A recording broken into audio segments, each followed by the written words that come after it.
them no do not feel less. Them talk you up the whole of them a friend. I swear, the dog will never switch. I swear, I keep on give you songs like this. I swear, the dog will never itch. To different poor people, I'm a greatest rich. Good night, Bagotville. Good night, wherever you are tonight. Good night, APNU's in the house tonight to bring to you our people development strategy. Wherever you are tonight, I trust that you will be excited to come out of your homes, come out on the veranda, come out on the streets and listen to us tonight as we give you information that is important for you come September 1st, 2025. Bagotville, good night. It is indeed an honor to stand here tonight to speak with you. Like the songwriter just said, I am directly speaking to our young people right now. Some of you may be feeling a little distraught, you know. Some of you may have a lot of things bothering your mind. Some of you might be wondering what really is going on at this time in Guyana. You look around and you see all sorts of things, you hear all sorts of things on social media. But tonight, Bagotville, young people, I want you to hear me. Tonight, lots of you may not know the looming dark history of the PPPC party and currently the government that is controlling the wealth of this nation. But it is important for you to know that many young people like yourselves would have lost their lives under a PPPC government. Let me repeat that tonight. Many young people would have lost their lives under a PPPC government when they were there for 23 years. Now they have returned to government from 2020 to now. We can speak of all the murders. We can speak of all the injustices. And so tonight, young people, I am saying to you, do not be disheartened. Do not hope.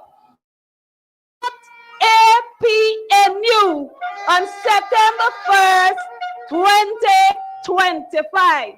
Tonight we say, for Guyana to grow, for Guyana to grow, the PPPC must go. For Guyana to grow, the PPPC must go.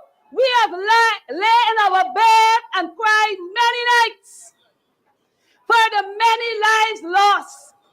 We remember recently Miss Young, that pretty young girl with a bright future that was taken from her. Where is the justice? We remember the Henry boys. Where is the justice for these young men? Remember the young men from London.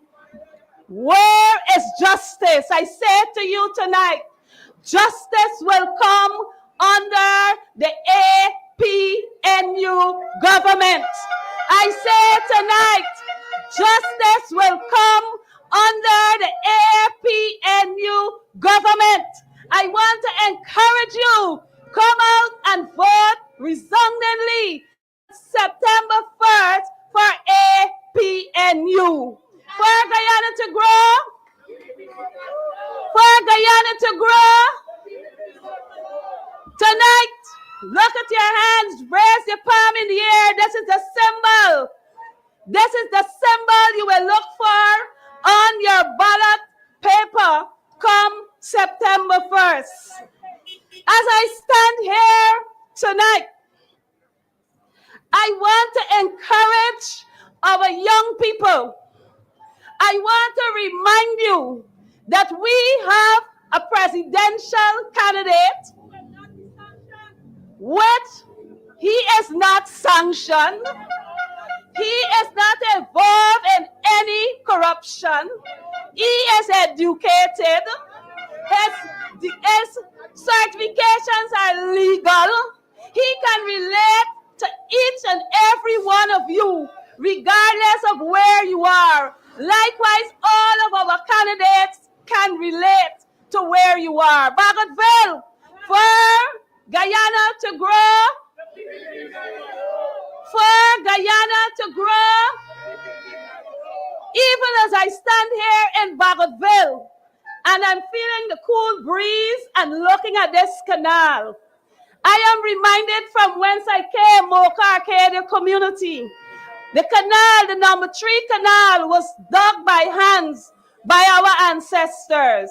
And I would look every single day that we pass the disrespect that continues to reign at the things that our ancestors would have worked hard to preserve and ensure that we enjoy. Even as I understood about what is happening here in Bagotville, we share similar history.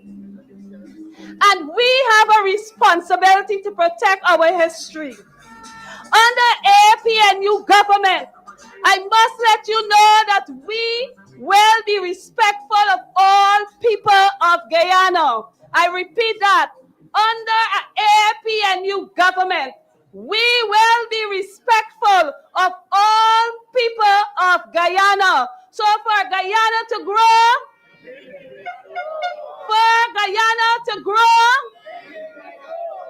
we would have seen for the last 5 years the blatant disrespect that has been meted out to people of African descent, meted out to people who are poor of Indo-Guyanese descent, meted out to our indigenous brothers and sisters and many others we can put into that group. And that is because you have an uncaring government that only focuses on their friends, their families, and their favorites. We have seen the actions meted out to the people at Caneview, where their homes were graded down and their belongings buried. We have seen the actions of what has happened to people at Hillfoot. Their homes were graded down and over 70 children were made homeless with their parents. We have seen what happened at Sierra Joanna, where the homes of families were graded down and several children and their parents were made homeless. Tonight, Bagotville, we say, for Guyana to grow,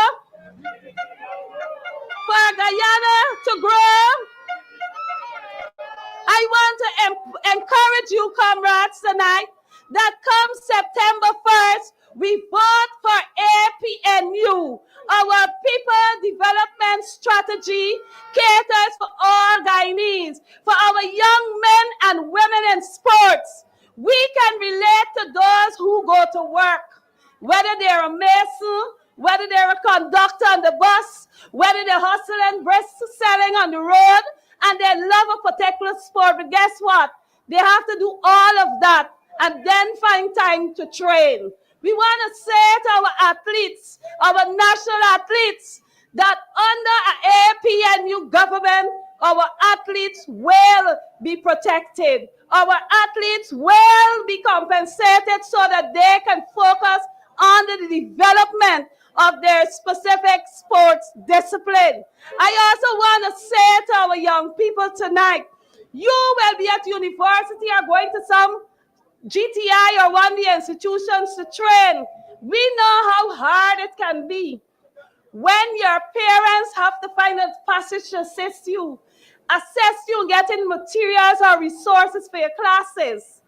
Under the APNU government, you will receive a stipend of $50,000 that will help you to cover your expense. Bagotville, tonight what I say to you, for Guyana to grow, the PPPC must go. Tonight, I want to implore on you that under the APNU government, you will not see all the jumping that's taking place now. Our education system is in a mess. I am a teacher and I can speak to that.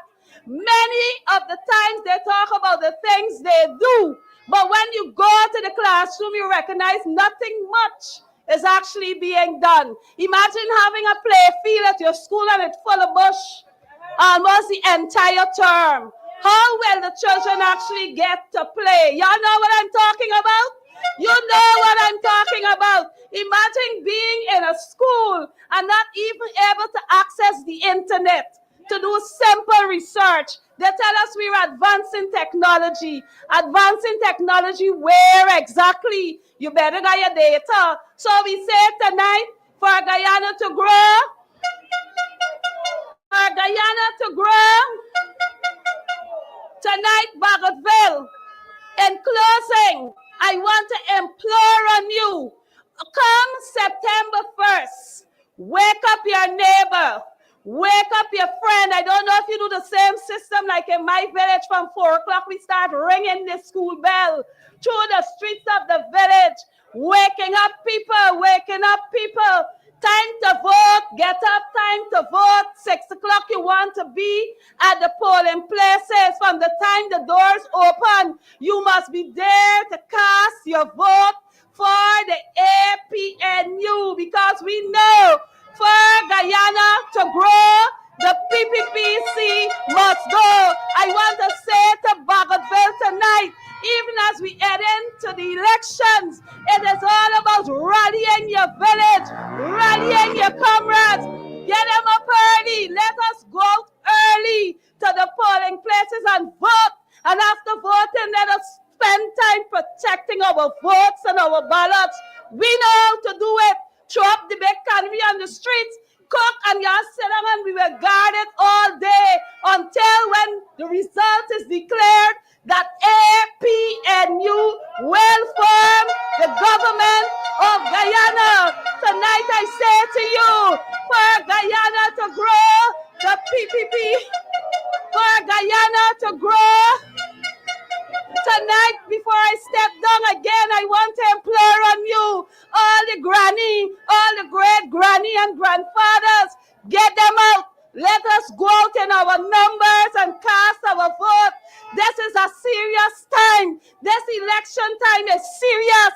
And I want to encourage you, get up, get excited. It's time to remove the curse over Guyana that has caused problems for us for the last 5 years. And it is time for us to get up and cast our vote come September 1st. Young people, hope is in the near future. In 37 days, we're ready to do that. And on September 2nd, the APNU will form the next government. I thank you for this together tonight.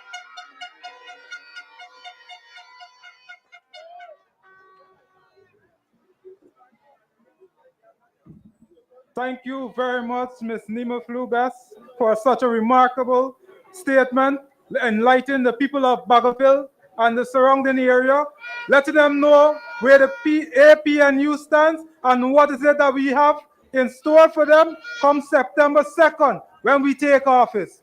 Our next speaker hails from the Region 3, and his name is Mr. Rivaldo Bedier.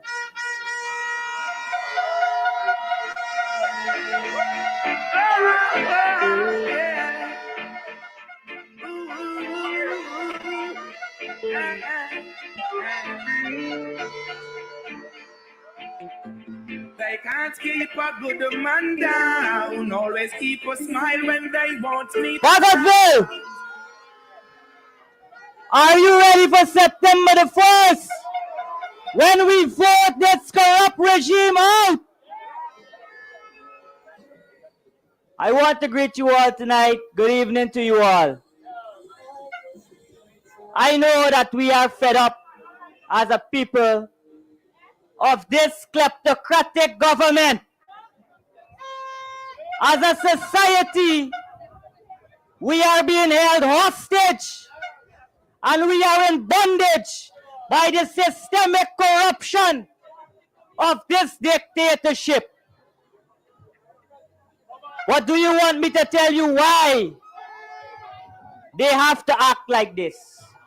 They have to act like this in order to keep us oppressed and in order for their friends, families, and favorites to benefit largely and unlawfully from the resources of our beautiful Guyana. We know this administration is guilty of maladministration, which is the act of corruption. That is their first name.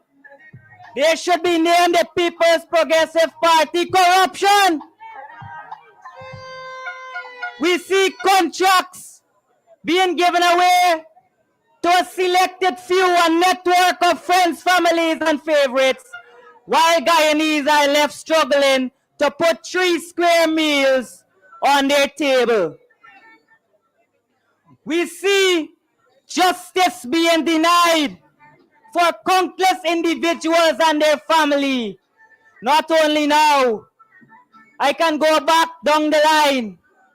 Ronald Waddle, Courtney Crummy-Wing, many others, and most recently, Adriana Young. But I say to you, justice denied is not accepted within the APNU. We will fix all of this. We will bring the culprits to justice.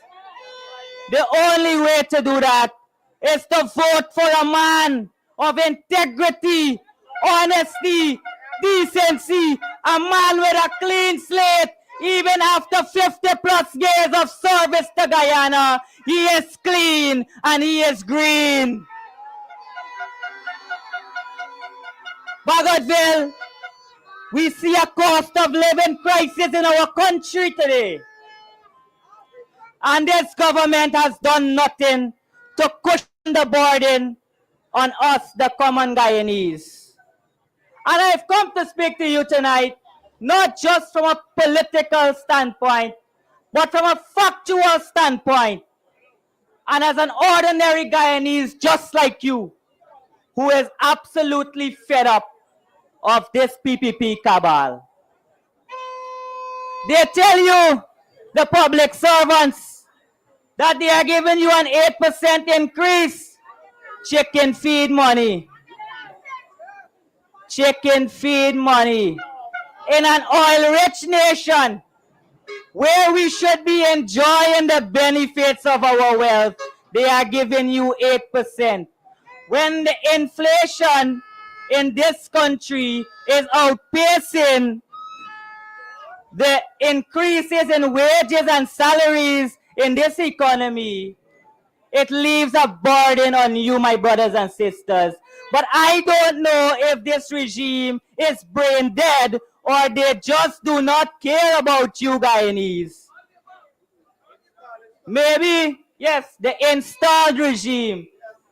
We will get them out on September the 1st, 2025. Bagotville, as you all know, the corruption within this government is not by accident. It is a pattern. Let me lay it out for you. Jagdeo built the Skeldon sugar factory for $200 million plus US dollars. It never produced an ounce of sugar onto a day like today. No accountability for the money spent, our taxpayers' dollars. Guyanese, lest we forget, 3 oil blocks were given away to 3 little known companies quite a few years ago under the PPP. Our oil wealth being given away to friends, families, and favorites. I say this must stop. And the only way for you to do that is to vote them out. Palms up. We see massive corruption where public offices are used as political weapons to victimize my Guyanese brothers and sisters if they dare to speak out against this corrupt regime. I say it must stop. Guyanese, people of Bagotville, I know some of you may feel afraid to come out and to voice your concerns. But let me get one thing clear to you.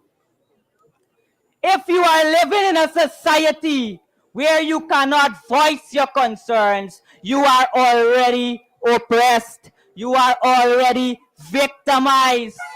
So I say to you, come out in your numbers, mobilize yourselves, go to every village, every household, tell them about this corrupt regime, tell them the only solution to the problem is the APNU. We are the APNU, and we are ready to build and to deliver all Guyanese under the leadership, and I dare say, under the soon-to-be presidency of Aubrey Compton Norton. I thank you all. Palm them out.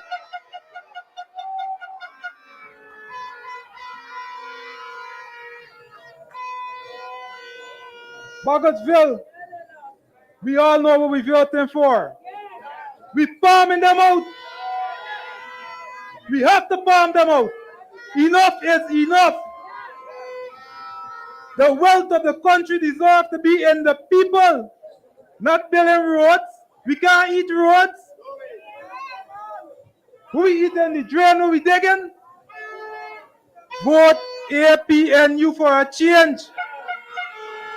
Our older folks, we need to support them, and only APNU is going to support them. Your children, APNU has their future in their hands. Trust them. The policies that we have in place, it is going to go a long way. Definitely, our lives are very important. And if we continue under the PPP regime, we don't have a life. My next guest, I'm proud to bring him on stage, Mr. Paul Williams, retired Assistant Commissioner.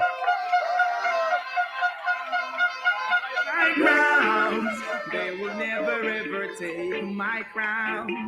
Oh, John bless, I say no man curse. Things getting better when they thought it would be worse. Here comes the officers asking for a search. They found no weapon, just only a drawers. But I'm so solid as a rock, they just can't stop me now. No way! Even when they set their traps. Bagotville, good night. Bagotville, good night. The West Side, good night. APNU Passe, good night. It's a pleasure being here. Now, the MC, you demote me, man. Deputy Commissioner come off us. So don't do that. That's a well-horned rank. It's not like what I see they're giving away now to set the unka punkas. Don't do that. It's well-horned. Okay? So don't ever make that mistake again. Because you're going to pay a fine. Yes. Now, my people, listen to me. I've been attacked on social media. And I was told, I said, a lot of colleagues say, here, listen to me. They're going to come after you. They're going to attack you. Because why? You're speaking the truth. But listen to me. They said that I'm under investigation by the U.S. But little do they know, I'm assisting the U.S. with the investigations.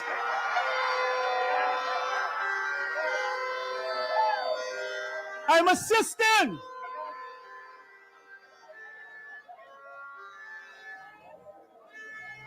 If you didn't tie me up then, now you're going to tie me up now. Because I'm out of your fold. Okay? So, I said this at Melanie. Listen to me. The PPP's agenda is to attack every person within the APNU who stands with integrity, character, and who can really show leadership in this country. People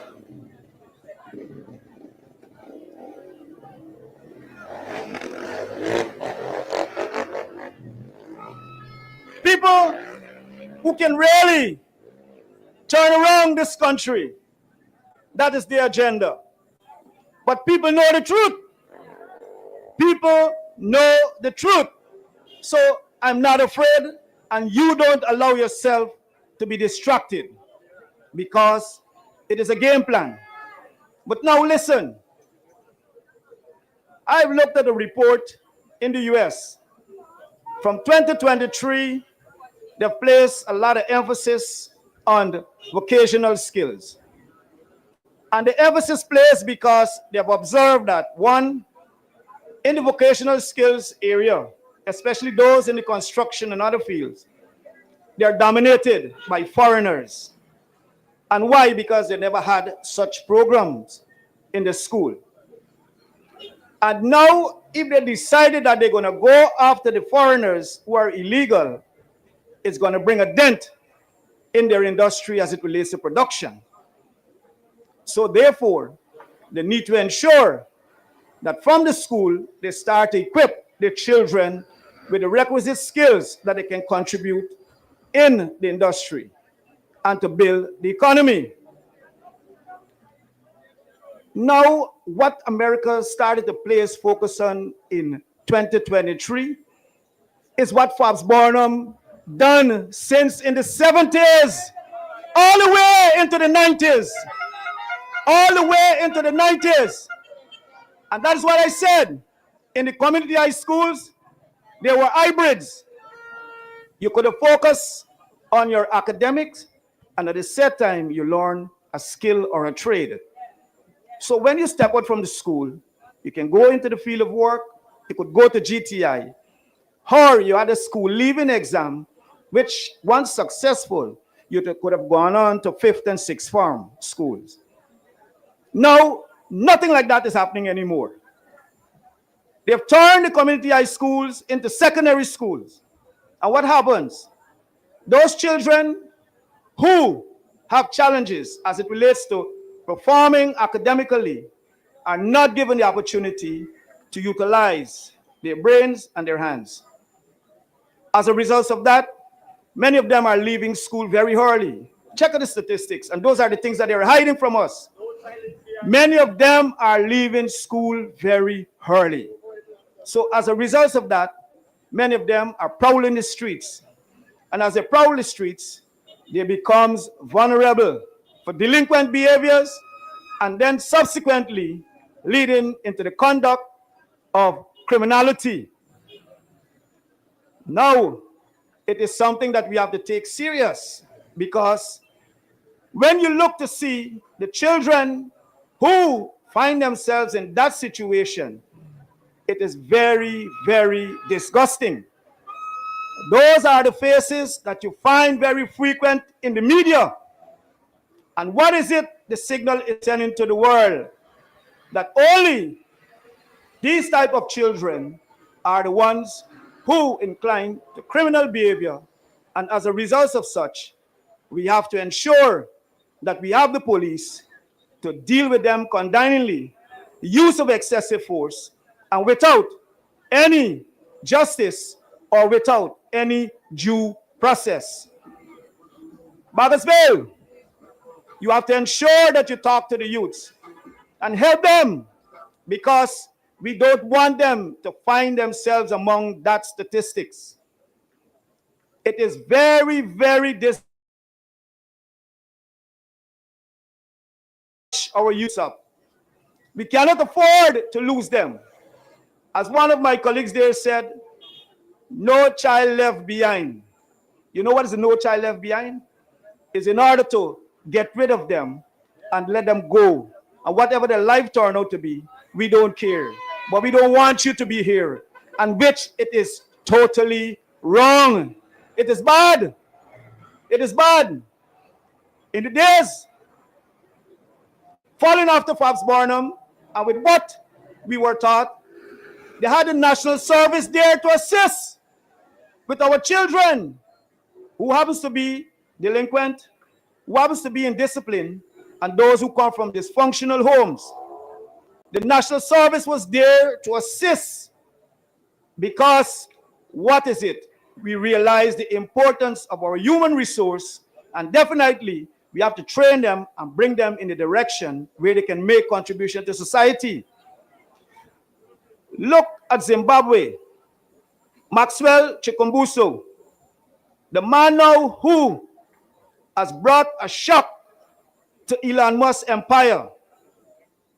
That man never went to school or university, but he was someone who, given the opportunity, with time, commitment, and those who really truly go along with him and give him the opportunity to really truly expand on his potential and become someone to reckon against the force of America when it comes to the same electric vehicle, and also with the continuous production of electricity without fuel and any other aid, but just from the natural supply of energy. In Guyana, we would have already gotten persons making that mark, because we had persons here who were already producing refrigerators. We had persons here who were doing ceramics, producing wares, teacup, saucer, plates, vase, and you name them. We also had persons here who were also in the industry producing clear bricks, and those same bricks that they're importing. We had everything here to produce them. Okay? We had textile mill producing cloths. Okay? And all those things after 1992.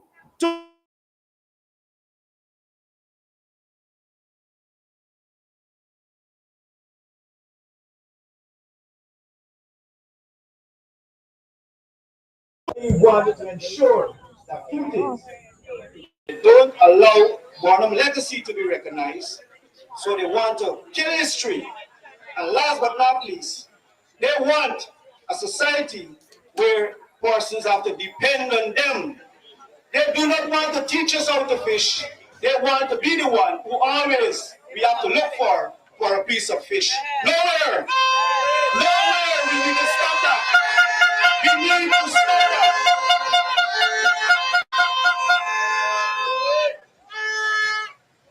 Our police force. I remember throughout my service until 2020 when they pushed me in the corner. I finished serving last year.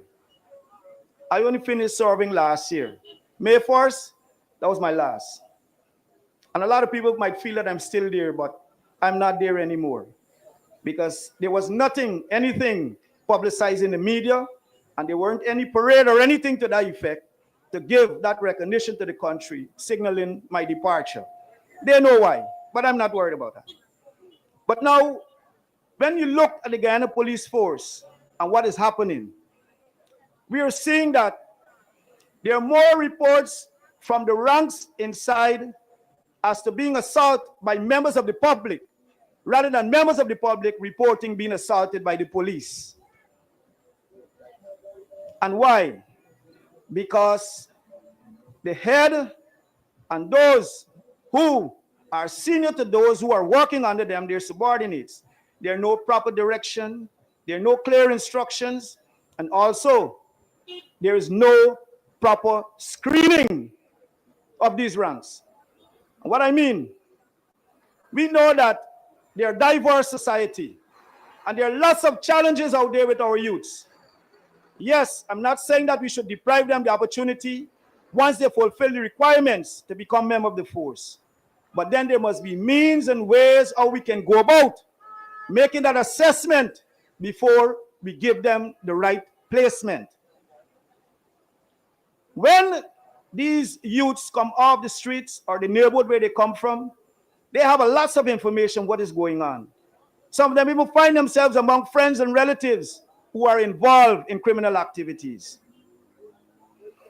Why is it that they cannot put system in place to make such inquiries, get that type of information, And then you will know exactly how you train in your ranks, how to integrate them into society. If a man from Bagotville got cousin here doing drugs, you can't send him back to Bagotville to work. You have to send him somewhere else. But they'll send you right back to where you're from. And when they decide that they're going to come to that man, you already got the information that the police come in. So what sense it makes? But because they're not making any proper background check and get the right type of information, which will assist them in the right placement and also the right training. And this is what are the reasons and some other things thereabout. I've seen our ranks are being beaten up. Our ranks are being torn apart between the relationship of the police and the community. And that is bad, because for police to be successful, they must have the support and the togetherness with the community. So Bagotville, come September 1st, APNU is going to change that relationship and bring it back to where it's supposed to be.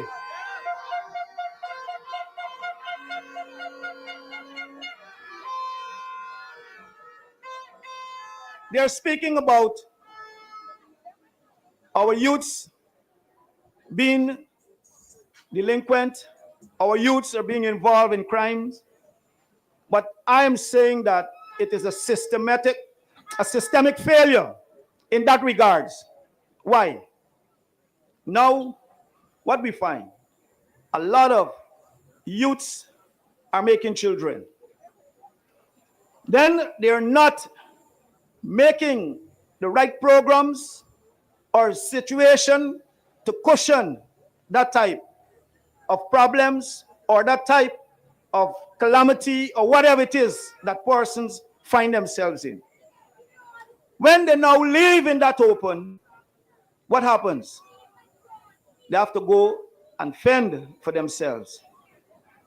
In fending for themselves, there's no type of job in terms of where they can find themselves working during the day and be home at nights with their children.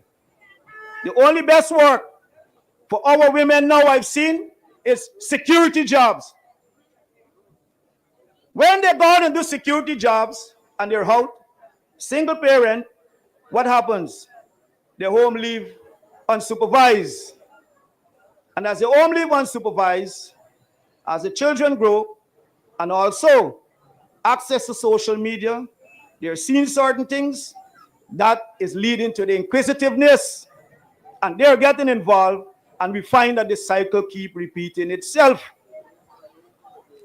We need to ensure that that cycle stop. That cycle must stop. It is a burden upon social protection to ensure that they have proper system in place. But then they choose not to worry to the extent that I know that they should, because I work along with social protection in my time, and I know the type of support and the collaboration with the police, social protection, and Ministry of Education. We were able to do a lot of help, correction, and also reduction in those type of activities or calamities or situation that these young persons would have find themselves in. But the system now is failing our young people. So what happens? After they leave home, this situation presents themselves. What there? So we see that dysfunctional home, poverty, poor education, all those are factors that contribute to juvenile delinquency, then lead to criminal activity. And we have to ensure that we try our best to bring our children in line so that they would not make up that statistics in the prison. In the prison, our children are accepting now being called names other than their biological names. And that is terrible. In criminology, it is called labeling theory. How you've been labeled, and you love it to be internalized and conceptualized, it tends to come out in your behavior. And when you start to behave in a certain manner, it is just in keeping with the agenda of the persons who give you that name. Killer, scrapes, or whatever name they give you. Mama said no pussy catches, I'm a dog house. That's what got my daddy locked up in the dog pound. Free fan on up, let all of my dog pound. We gon' pull up in that. So, please, I'm appealing to you, the young people. I'm appealing to those who have the influence in the community to talk to our young people and get them to understand that. Don't find yourself tied to a name other than your biological name. Check your biological name, research it. Those names have positive meaning. Your parents, your grandmother, relatives would have taken time out to research those names before they decide that you will be baptized and carry those names. So check them out. And once you realize the importance and the strength and the purpose of those names, it's going to help you to be the person you ought to be and to make your contribution in this society. Our people,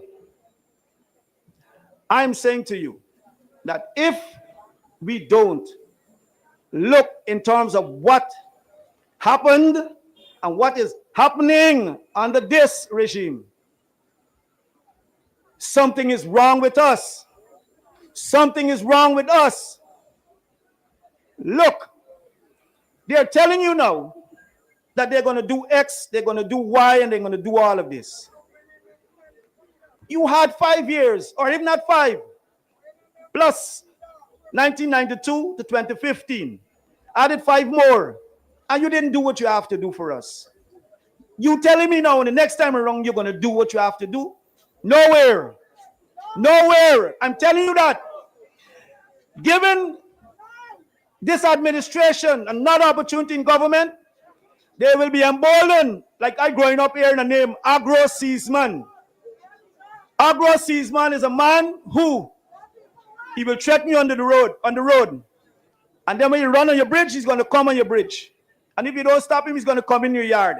And then when he come into your yard and you stop him, he come in your house. And this is what is going to happen because Guyanese have allowed this government to get away too far with too many things. Too many things. And I think the most blatant of it all, is Adriana Young's situation. If they can do that to an 11-year-old child, what about you, an adult? What about you, an adult? I was overseas and I looked at the video footages and I've seen that not even a basic police procedures were applied at that crime scene.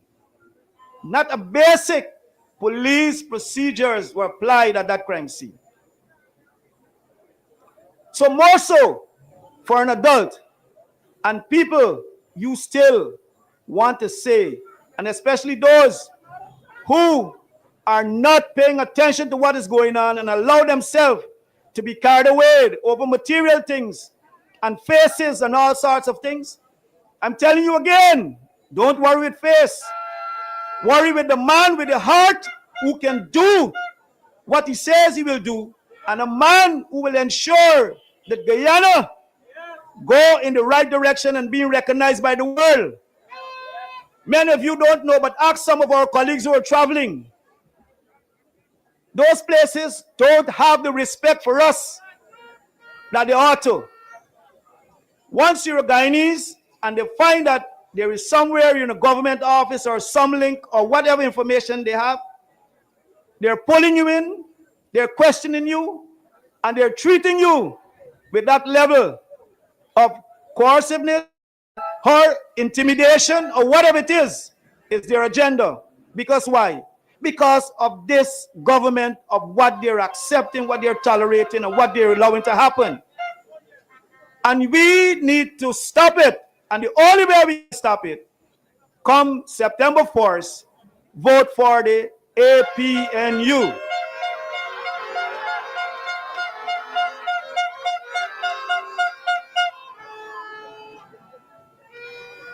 My people, don't allow yourself to be fooled with these fancy flags. Don't allow yourself to be fooled by persons who you see parading, moving, and going all up and down. Don't allow yourself to be fooled by your colleagues who may tell you how much they're in receipt of for wearing the jersey and collecting this and collecting that. Please stay clear of those type of arrangements. Please stay clear of those type of arrangements. You have one opportunity, and the opportunity is now. If you don't do it now, this opportunity will not present itself again.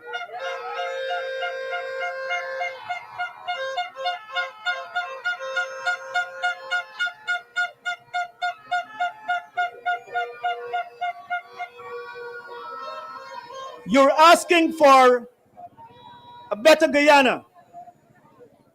You're asking for a Guyana for all.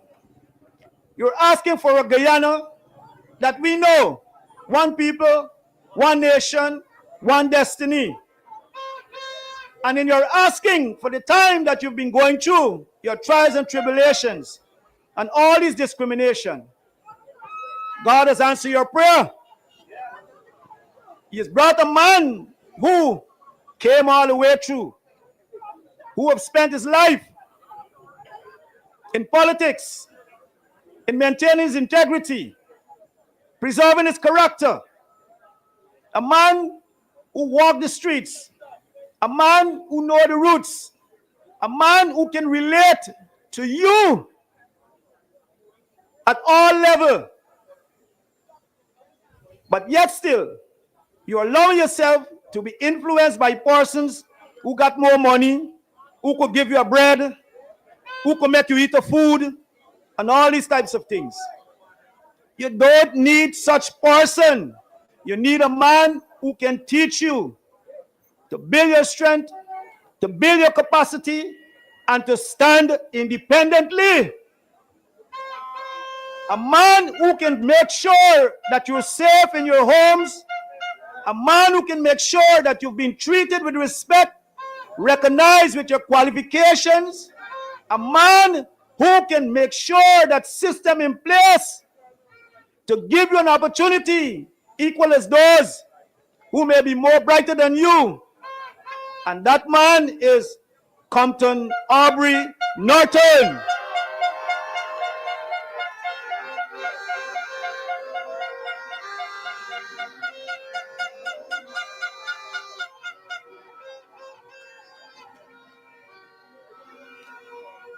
I decided to step up to be a part of the APNU because I recognize the leadership. I knew him for years. I know the person, and I know what he stands for. I know among his teams are very, very dedicated persons, persons with character, and persons who know what it is to work as a team. I came on this team to give that support and let us hold hands together, put our shoulder and our thoughts together to ensure that we can able to make Guyana a better place for all.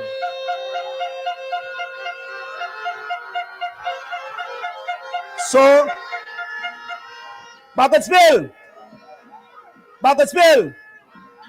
there's no need for you to be worried. There's no need for you to be thinking that what next?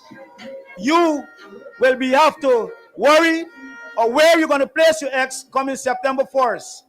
It is nowhere than the palm. As my colleagues before me said, we're going to palm them out. We're going to palm them out. So thank you for listening to me. God bless you. Good night, Bagotville.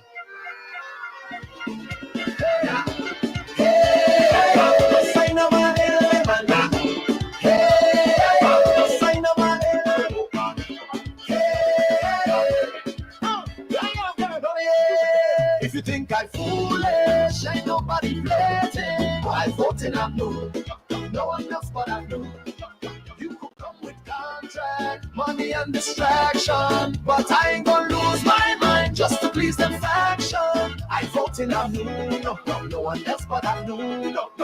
They tell me, sign here, let we make you a boss. Where's But the I bomb? see too much people now living at a loss. What's the use of a check if you can't sleep at night? When you bound to Keep give it back bombing it. before the morning light.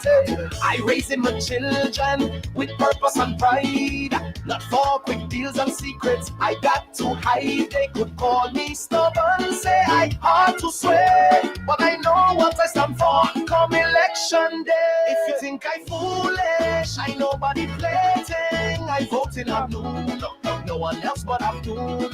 You could come with contract, money and distraction, but I ain't gonna sell my soul for no one's satisfaction. I vote in APNU, no one else but APNU. I want Yes, we bombing them out. I must apologize to Mr. Paul Williams for his introduction, retired Deputy Commissioner. Our next speaker hails from the village of Stanleytown, Mr. Isaiah Singh. Ready time to remove the cuss. Ready time to remove the cuss. Ladies and gentlemen, Guyana massive. The time done reach. We ready time to remove the cuss. Them copy with plans, but always spin round. Talk about progress. Region 3! People still down. Region 3! Are you ready? Are you ready? Remember what we say. For Guyana to grow, the PPP must go. I said for Guyana to grow, the PPP must go.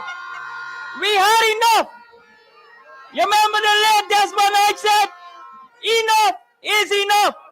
It is time for a change to take place in this cooperative Republic of Guyana.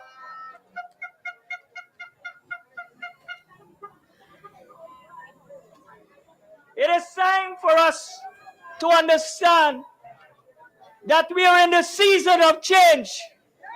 I said we're in the season of change. The book of Proverbs 29:18 says, without a vision, they perish. Without a vision, the people perish. The PPPC government has no vision.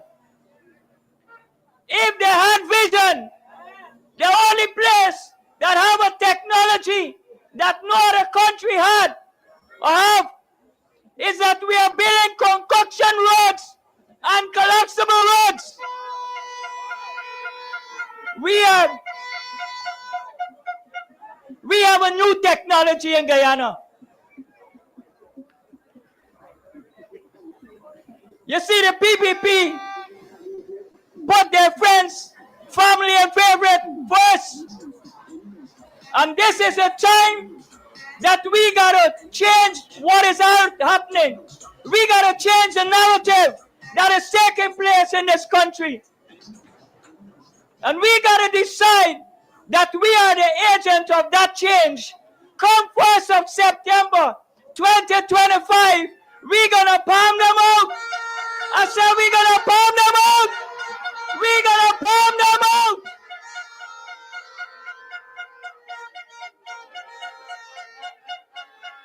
You see, we got to understand that the PPP is for a set of elite. They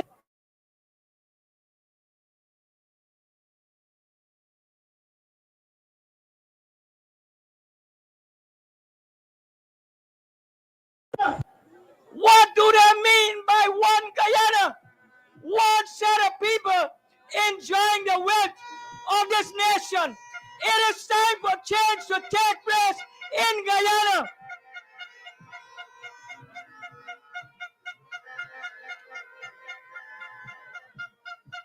You know the word vision mean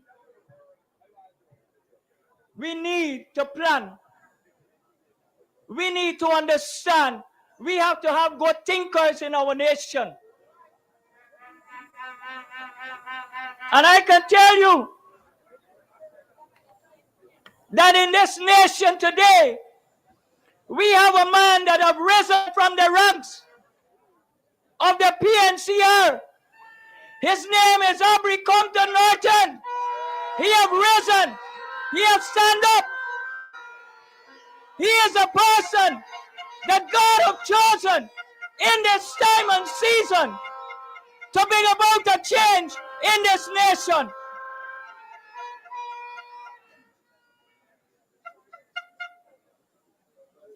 Check and see what is going on in our nation today. Only the people that are looking at a particular with a particular hair are heading agencies in Guyana. Check and see. The people with a certain amount of association are heading agencies in Guyana. And another set of people are left undone. It is time for this to change. We are a nation, a cooperative republic, one people, one nation, and one destiny. That means that every person in this country must have equal opportunity, must enjoy the wealth of this nation, not an elite. You see, when a nation doesn't have vision, the people perish. Because I traveled down West Coast and I was checking for a certain university, but I could not find it. We have people that are leading this nation that their qualifications are questionable. But we have a leader in the form of Aubrey Compton Norton that his qualification speak volume.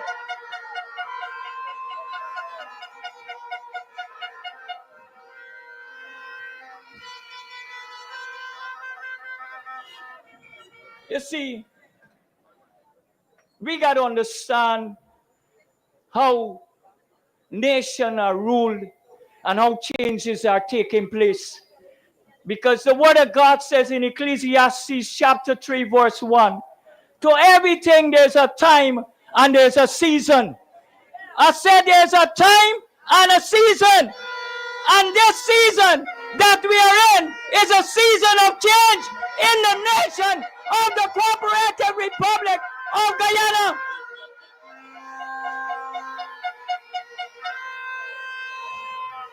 I don't know where to get the phrase one Guyana.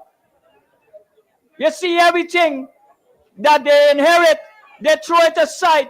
Anything that is associated with a PNCR, they like to put it aside. The only time this government play patriotic song is when Venezuela giving a problem. That is the only time they know about patriotic songs. They are no patriots. We got to understand the nation that we're in and the people who are governing this nation.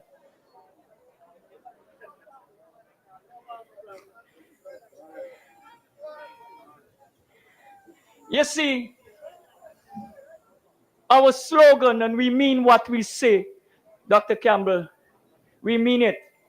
For Guyana to grow and prosper, PPP must go. We got to see the last of them. This election is about change. It's about bringing in and ushering a new era in this cooperative Republic of Guyana.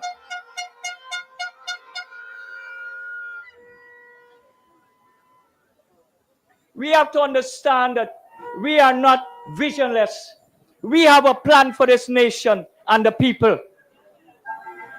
You see, the PPP put their family, friends, and favorite, but the APNU government is putting the people first. They are not concerned about the human capital of this nation of Guyana. They are concerned with their family, friends, and favorite, and their bank account. This got to change. We got to enjoy the wealth of this nation. And that's why I am saying today, what I'm doing is not for me. It's for my children, grandchildren, and I'm doing it for you because I want to see you enjoy a better life. I want to see your children enjoy a better life.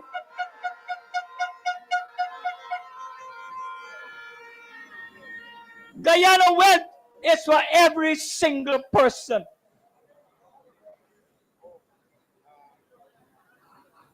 We got to understand this government that will take office on the 1st and after 1st of September will put the people first. And that is the APNU led government by Aubrey Compton Norton. We will have good jobs. Not a set of elite people only getting a certain job that they don't have the qualification for. The only qualification they have is a party card. But thank God for the APNU government. You have the qualification, you have the intelligence, you have the experience and the common sense. You will be promoted. Whether you're Indian or whether you're Afro-Guyanese, we are a party, a multi-ethnic party.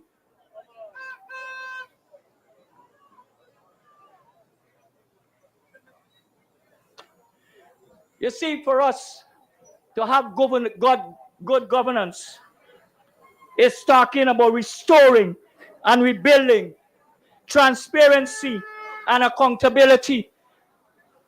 Transparency and accountability in this nation, in this government, is a foreign language. The rule of law is disregarded.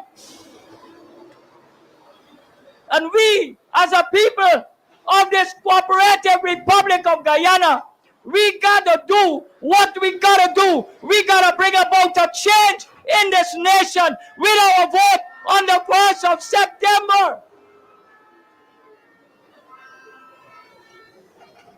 This government, led by Aubrey Compton Norton, will make sure that every Guyanese have a livable income.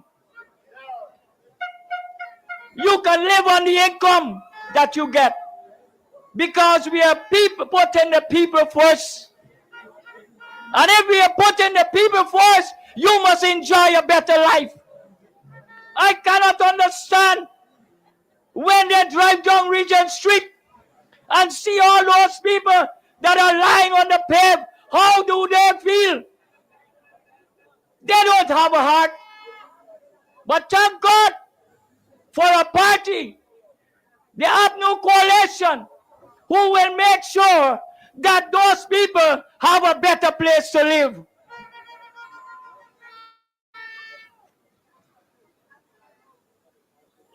PPP is governing with incompetence and corruption.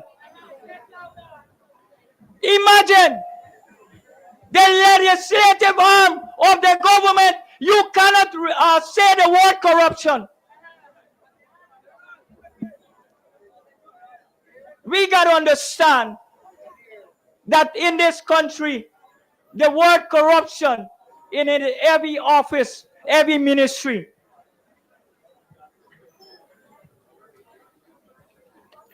In closing, this government is building hospital. That's why I tell you they don't have vision. You're building hospital and you don't have doctors and nurses. You don't have equipment. What kind of visionless government do we have? That's why we are saying they don't have a plan. If you're planning to build hospitals, you have to plan for doctors and nurses and equipment.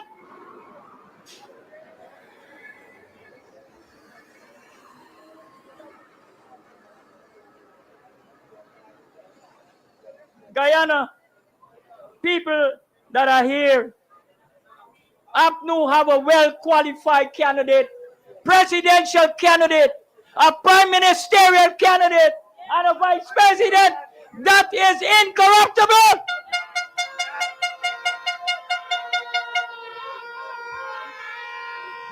They don't have a problem with the law. They are law-abiding citizens. You check the PPP. The president got 9 fraud charges. 19 fraud charges. 19. And he is president. My God. We need a change in this country. I thank you very much.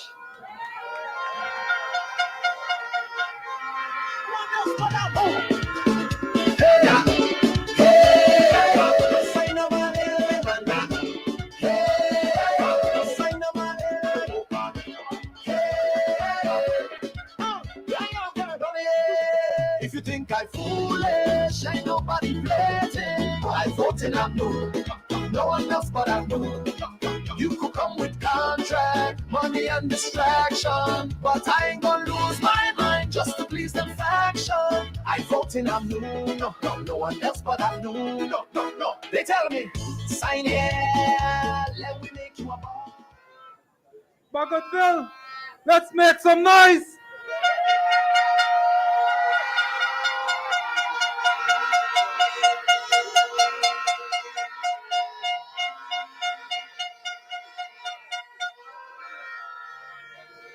What Mr. Singh just said, it's all correct. And we know that. And it's all factual. Our next speaker will be Mr. Trevor Chichester.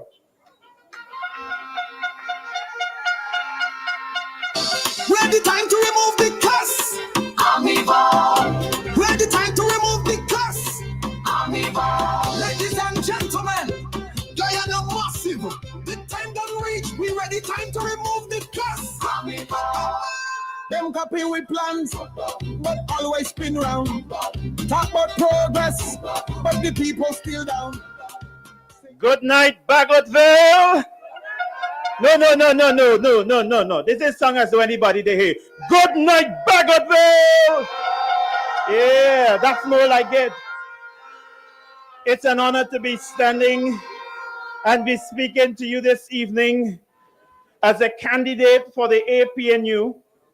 But more importantly, I am extremely proud to be a student and mentee of the man who has risen above the chatter and the noise, the challenge and hardships of this country, to be a leader worthy of the title, His Excellency.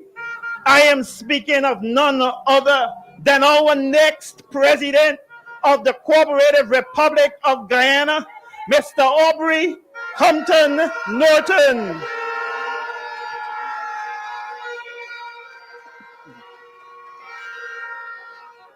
Like many others, I am not here to make a name for myself, but to bring vision and humility. I was born into poverty, but my parents were exemplary in their honesty. It is their honest example, and that of the many mothers of our candidates on our list, that has guaranteed that not one of us has sanctions against our names. My parents taught me about who I am. My heritage is a blend, and some might say it leaves me without a singular culture. But I see myself as a true Guyanese, one that has within him the blood of the 3 main continents that have shaped the culture of Guyana. But from as a childhood, I was defined by the color of my skin, and so they called me an African Guyanese. This is not insulting, but something I cherish, because the African spirit is one of excellence. It is one of achievement. one of persistence, and one of endurance. And I am proud to be identified with the community. The pride I feel grows even stronger tonight, knowing that this community, Bagotville, is the birthplace of the emancipation celebration in Guyana. In 1952, when your ancestors, Bagotville, decided to honor their past, they were celebrating the giants on whose shoulders our democracy is built. They were also deliberately organizing an event that they hope will remind us of where we came from. Not just that we were slaves, not just that we were in chains, but that we rebelled against the chains and overcame. Our foreparents could have refused to fight.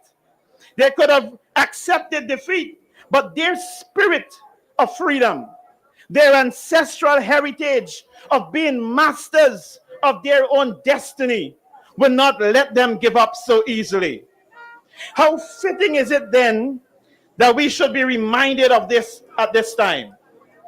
A time when some friends, family, favorites, and flatterers of the PPP, enablers of our oppressors, now come to our communities with empty promises, chains of promises of a contract here and a contract there. Nothing substantial to transform your lives. They are forgetting to tell you that they need your vote so that they can live a luxurious life, and then they will employ you after to mow their lawn, to cut their grass. But I want to remind you of this. Look at Coffee standing at the tall at the square of the Revolution, as if to say to us that we ought not to forget who we are, that we ought not to forget our worth. Remember the monument of Gershom Onesimus Brown. It once stood tall not too far from here. He was a survivor of World War I. Somebody told me that the monument was removed. But he reminds all of the people of Bagotville and all of Guyana that we are strong and that we can survive anything if we decide to stand up and fight for our rights. Now, therefore, is not the time to give up nor to give in. You know, in primary school, I was taught this idiom. It says, a bird in the hand is worth two in the bush. Here's the reality, Bagotville. This is our moment, Guyana. On September 1st, 2025, we have the opportunity to take hold of that bird that is ours. We have the opportunity to take hold of our future and to change the trajectory of our growth and to bring endless prosperity to your home, to your family, to your community, to all of Guyana. Now I know that they will come and they will promise a little thing, but the people that they represent are not honest people. This village, Bagotville, is built on community and trust. Therefore, how can you trust those people who lie to your face? Hear what? They will say things like the APNU has never done anything. Yet we built the Bagotville sluice for $83 million. And this was done in 2018, 2019. They will say that we did nothing. Yet it was the APNU who built pig pens in cooperation with the Inner Community Development Council. We started the construction of the Westminster Secondary School to the tune of $1 billion Guyana dollars. And this, you know, Priya like to say that they secured the funding. It was we who renegotiated it with the World Bank after we took office. You know, we didn't have all money, but we didn't sit on our hands. So imagine what we will do when we take government now after you vote for us on September 1st. The evidence is clear. The APNU is not a party of complainers, but a party of action for the people. And come September 1st, when you take hold of this opportunity to change your life for the better by voting for APNU, we will make your life better by putting every one of you first. Now, there are many youngsters here tonight, many youth, mothers and fathers wondering about what the APNU is offering our young people.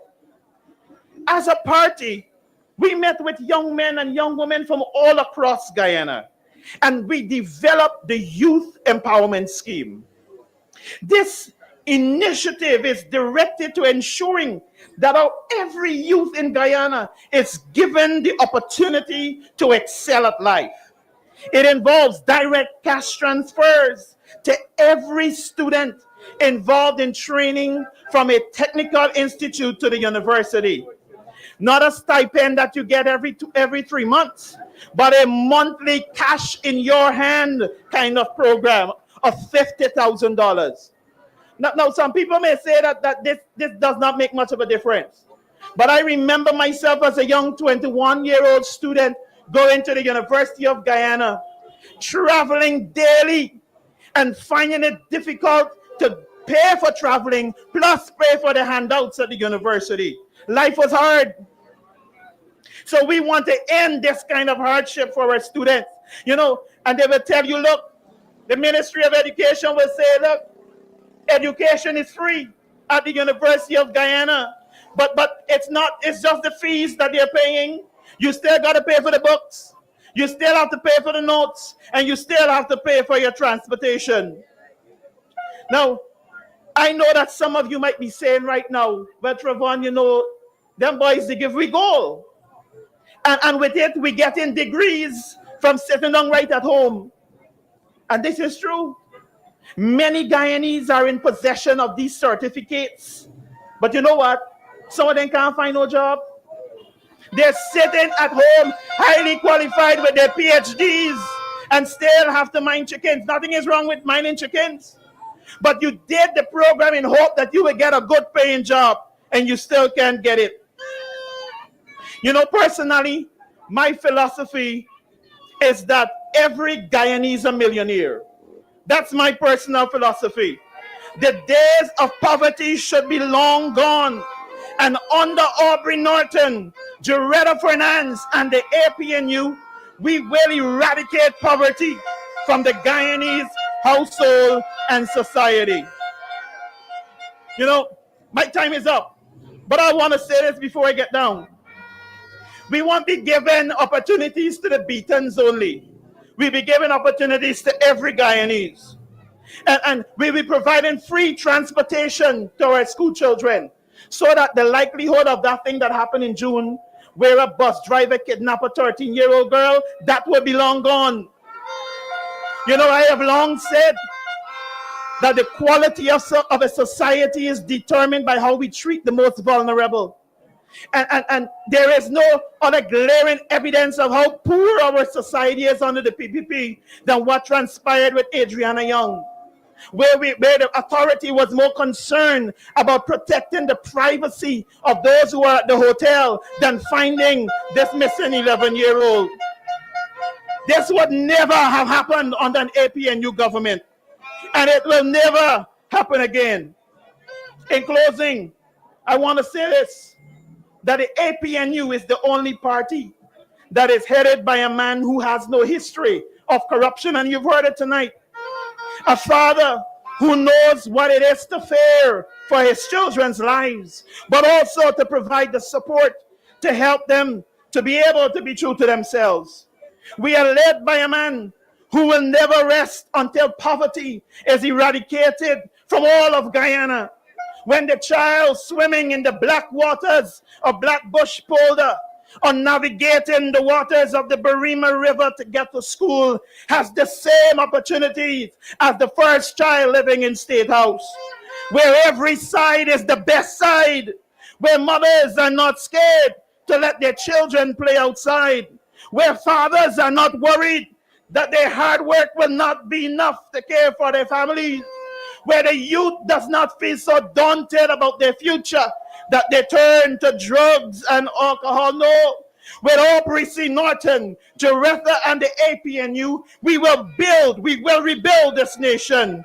We will raise the standard of living, and we will ease the cost of living. We will put you first. But here's the catch. Here's the catch. You must want it. You must dream of it. And you must pursue it like our ancestors did, like I have done, like every candidate has done. And you must declare it with your ballot on September 1st. The cup is worn. The cup is rusty. It is filled with deceit.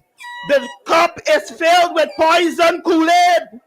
But the palm of the hand is waiting to lift you up. The palm of the hand is here to raise you up. I beg you, Bagotville, choose the palm. Put yourself first. Secure your true emancipation on September 1st. Vote APNU. Thank you. Ready time to remove the cuss. Amiibo. Ready time to remove the cuss. Amiibo. Ladies and gentlemen, Guyana massive. The time done reach. We ready time to remove the cuss. Amiibo. Them copy with plans, but always spin round. Talk about progress, but the people still. This evening, I'm proud and have honor of introducing Dr. Terence Campbell, who was present here. My next guest of speaker would be Mr. Dexter Todd.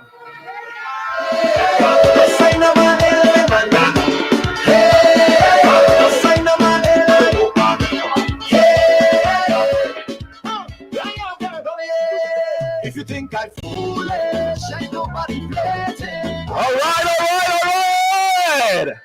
Bagotville, good night. When people say that I am home, I am home.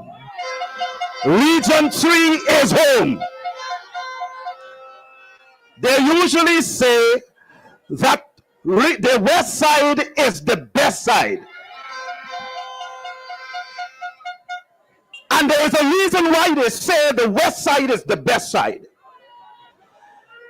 From a child growing up, I have always known and I have always seen demonstrated that Region 3 people don't take nonsense. I know for a fact that Region 3 people speak their mind. And they call spade a spade. They don't sugarcoat nothing. And that is why tonight we must understand the task that is ahead of us. We must understand what the PPPC is attempting to do in Region 3 and in Guyana. They have one motive. And that motive is to play with your mind. You see all them young people who running and jumping and looking for a little money all over the place. They like that. They're sitting by and they're smiling and they're laughing. You know why they're laughing? Because our young people are not looking at content. They are not taking time to read. They think that this fast money life is going to work. And that is the trick that the wind is attempting to do. It is attempting to tell them that you don't have to work for nothing. You don't have to educate yourself. You're going to get money. It is lie. It is lie. You know why it's lie? Because spending your own money and spending the state's money is two different things. And when you spend the state money, you have to have accountability. And it is that accountability that the PPP don't have. They have not given us as a country value for money. They want to tell you, look at what they're doing. You see, they think that we are fools. They think that we will not notice what they are up to and what they have been doing. But we know exactly what they have been doing. They're doing projects all over the place, roads all over the place. They're just spending money, but no quality, no value for money. The last time I checked, our debt in this state, monies that we have to pay back, runs over $5 billion US dollars. Ladies and gentlemen, Bagotville, there is no free money. You have to pay that back with your taxes. Your children have to pay that back. Your children's children have to pay that back. Your children's children's children have to pay that back. In this oil-rich country, in 6 months, the PPP went to Parliament and got $1.38 trillion in 6 months. Where the money gone? Where the money spent? And at the end of 6 months, they went back for a supplementary budget of $50-something billion. I am telling you, this, what we have been witnessing in this country, cannot. I know the Speaker of the National Assembly say they can't use the word corruption there. We will use it in the People's Parliament until, and we will call spade a spade. We will call corruption as we see it. Don't bother with this one Guyana slogan. We don't know about that. What we know about is one people, one nation, one destiny. There will be no one Guyana when one of their own is alleged to have raped an Amerindian girl, and she is hidden from the lawyer, from everybody who wanted to help, and she remains hidden until she changes her mind. There is no one Guyana. There is no one Guyana when you are accused of such an offense, sometimes a very trivial offense, and you have to spend 72 hours in the lockups without bail. One Guyana, you want to talk about one Guyana? One Guyana is where all people under the law must be facing the same judgment. It is not where you protect your friends, your families, and your cronies from facing the law, but the ordinary man gets to face the full brunt of the law. If we sit down in this country and allow this to continue, we have nobody else to blame but ourselves. We have a strong message, and the strong message that we have is that for Guyana to grow, the people must and not go halfway. They must go all the way. They must never see again or office. You know, when I was asked to join and to serve, there was no question in my mind as to what my answer must be. Because I had made up my mind long before. When Comrade Aubrey Norton did one thing, he refused to shake somebody's hand. And then I listened to his explanation. His explanation is that I will not shake the oppressor's hand. The person who are oppressing the people, the person who are oppressing you, the person who is oppressing me. That demonstrated to me right there and then that this is a man not thinking about himself. He's not thinking about his personal advancement like what many others did.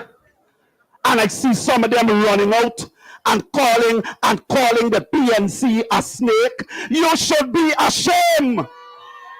You should be ashamed. There is no party, and let me tell you something. One of the things they can't fool us with, they can't fool us with what the PNC has done and what the PPP has done. They can't fool us. For as long as we know ourselves, it has been the two parties. And one of the things that we have recognized is that the political philosophy of the PNC, which is equally a part of the APNU, has been solid. There has always been equality for people. There has always been fairness. There has always been justice. Ladies and gentlemen, this is not a party of empty promises. This is a party that understands the needs of the people of this country. This is a party led by Aubrey Compton Norton that understands how to lead.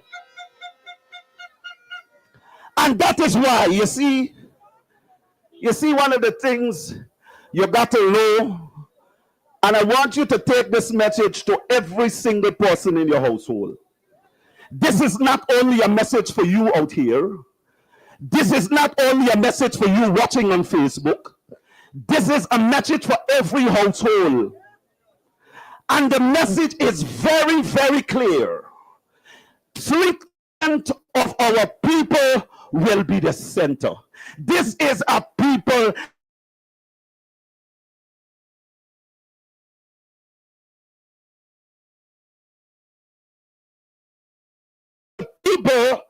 who are going to be put first.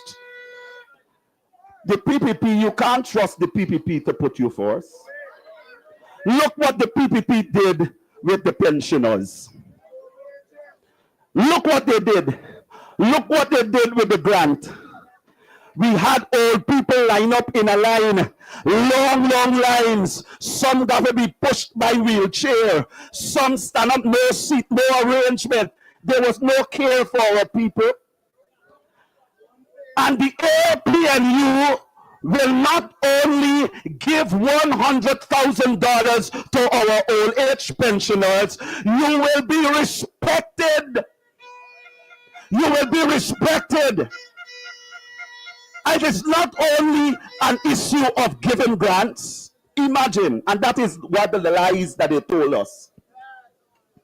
Every time you go to take out a grant, you got to take out picture. It's just a picture. Everywhere is picture, picture, picture, picture. So that they can post you all over the place.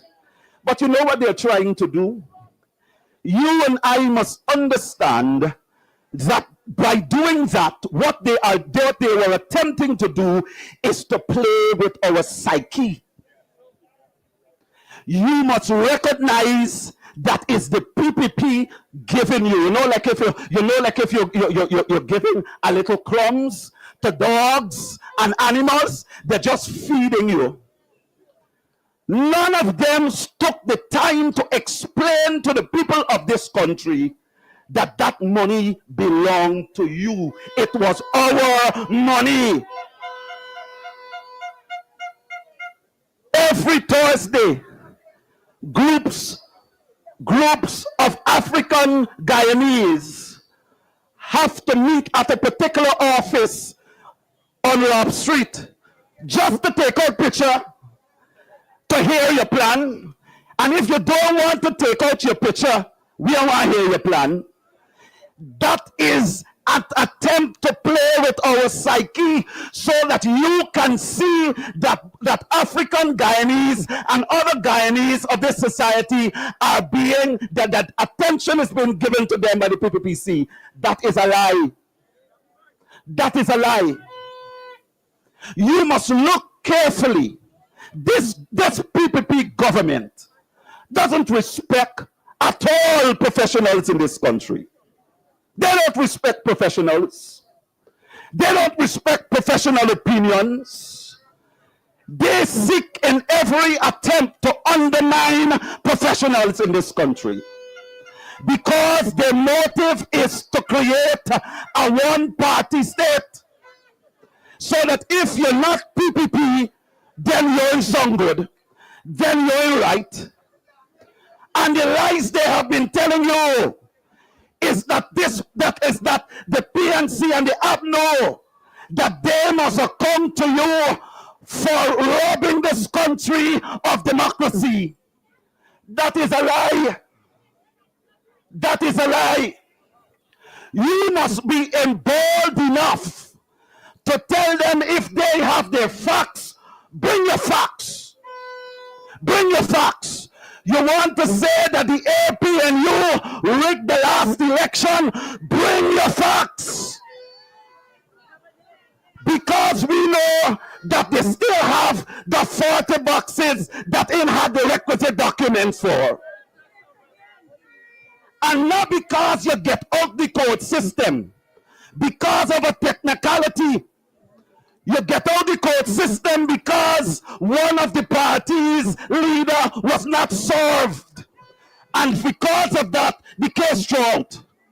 So you never got to establish in a court that anybody rigged no elections.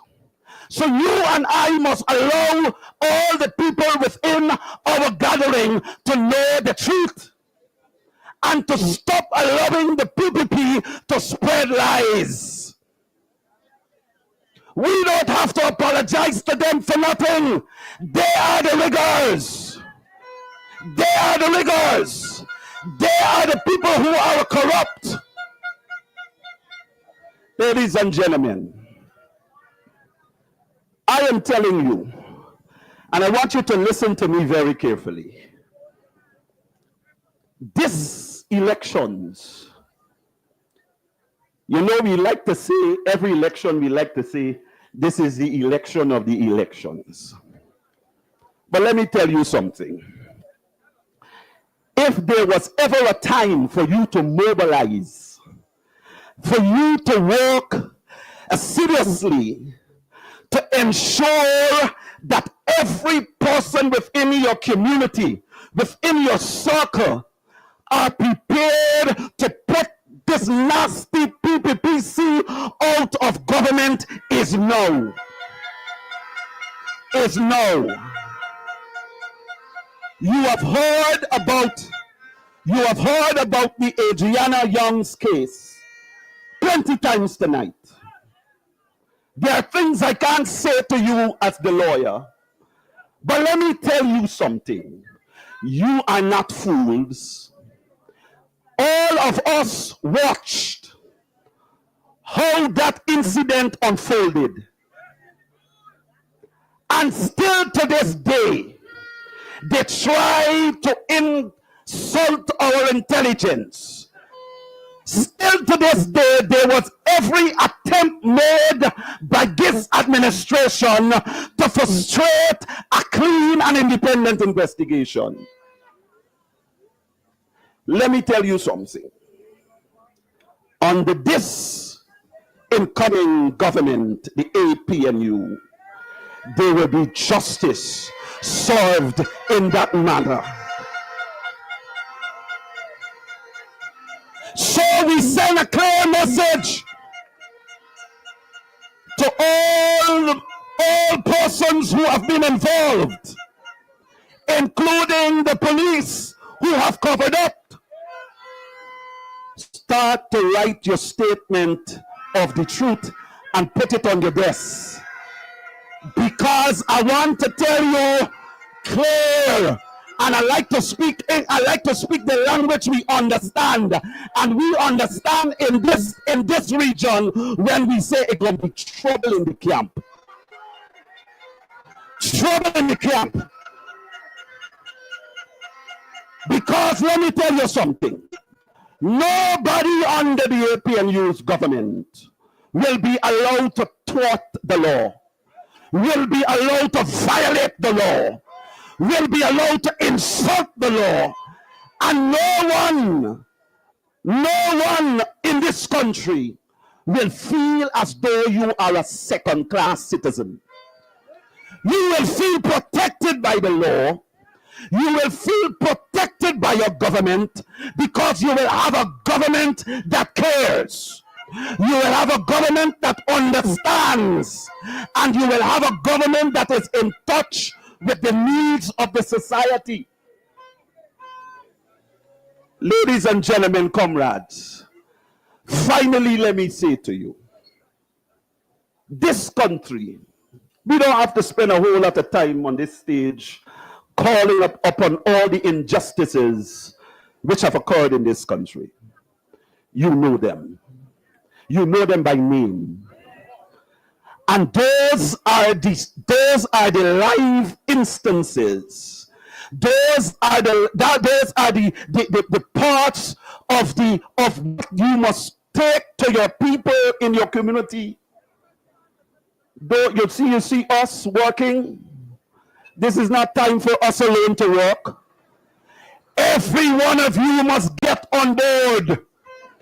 This must be a mighty army. I want you to lift your palm all over. This must be a mighty army. And this is a mighty force. Because you know what this hand stands for? This hand demonstrates. Stop the nonsense that you have been doing in this country. Stop the violation of our rights. Stop the human rights violations. Stop the injustices. Stop the poverty that you have brought our people under. Stop it. Stop it. This must be your sign. When you hear people talk foolishness about the party, stop.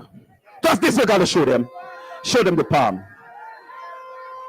And some of you got a bigger palm than me, so you must skin it out. Big palm. Stop it. This is a stopper. This is a stopper for injustices. We want to say to you, the plans of the APNU under the leadership of Comrade Aubrey Norton and our Prime Ministerial candidate, Mrs. Fernandez, is great. We have people that you can trust. We have intelligent people. Intelligent people. No more. I know one man called me on his Thursday program. He called me. Who remember the word? Who remember the word? Mediocre. He called me a mediocre lawyer. I dare the PPPC to bring the qualifications of any of their members. From the president, come right down. President, come right down. President, come right down. None of them. But you see, their problem in this country If you're not politically correct with your message, then you are an enemy of the government. You're an enemy of the PPP. And therefore they come after you. It was an insult. It was an insult. I coordinate forensics for the entire Africa of over 54 countries in the continent. And I am selected as the lead. And I'm coordinating for them. A couple weeks ago, I came out of Cameroon. In another couple of weeks, I go for 2 days in Gambia. Ministers of government sit. Police commissioners sit. As I bring together experts in legal forensic research. And because I am telling them the truth, they don't like that. They don't like that. So I must, and that is the thing about professionals in this country. The minute you go outside and you qualify yourself and you come back, you must shut your mouth. Because if you're not a part of them, they're coming after you. That will not occur anymore under the APNU government. Not more. We will respect professionals. We will respect opinions. And we will use it for the betterment of our country. Ladies and gentlemen, I say to you tonight, we have just one opportunity, September 1st, to change this country. And we cannot fail. We cannot fail. We will not fail. We will mobilize ourselves. We will get into every one shop. We will get into every restaurant. We will get into every marketplace. And we will sell the message, which is clear. We have the pamphlets. Don't leave without the pamphlet. Don't leave it without couple. Put it in your hands. Read it. Because that is one of the problems. Young people are not reading. They're not reading. And you must know that this is the best, this is the only option for Guyana. So for Guyana to go, the PPP must, I thank you.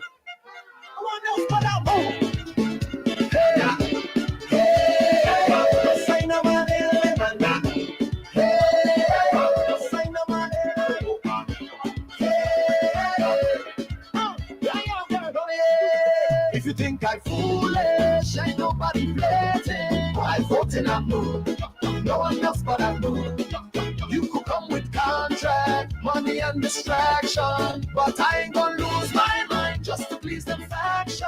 I vote in APNU, no one else but APNU. No. They tell me, sign it. Comrades, it is my distinct privilege and honor to introduce to you our next prime ministerial candidate, our prime minister from September 2nd, Ms. Julita Fernand.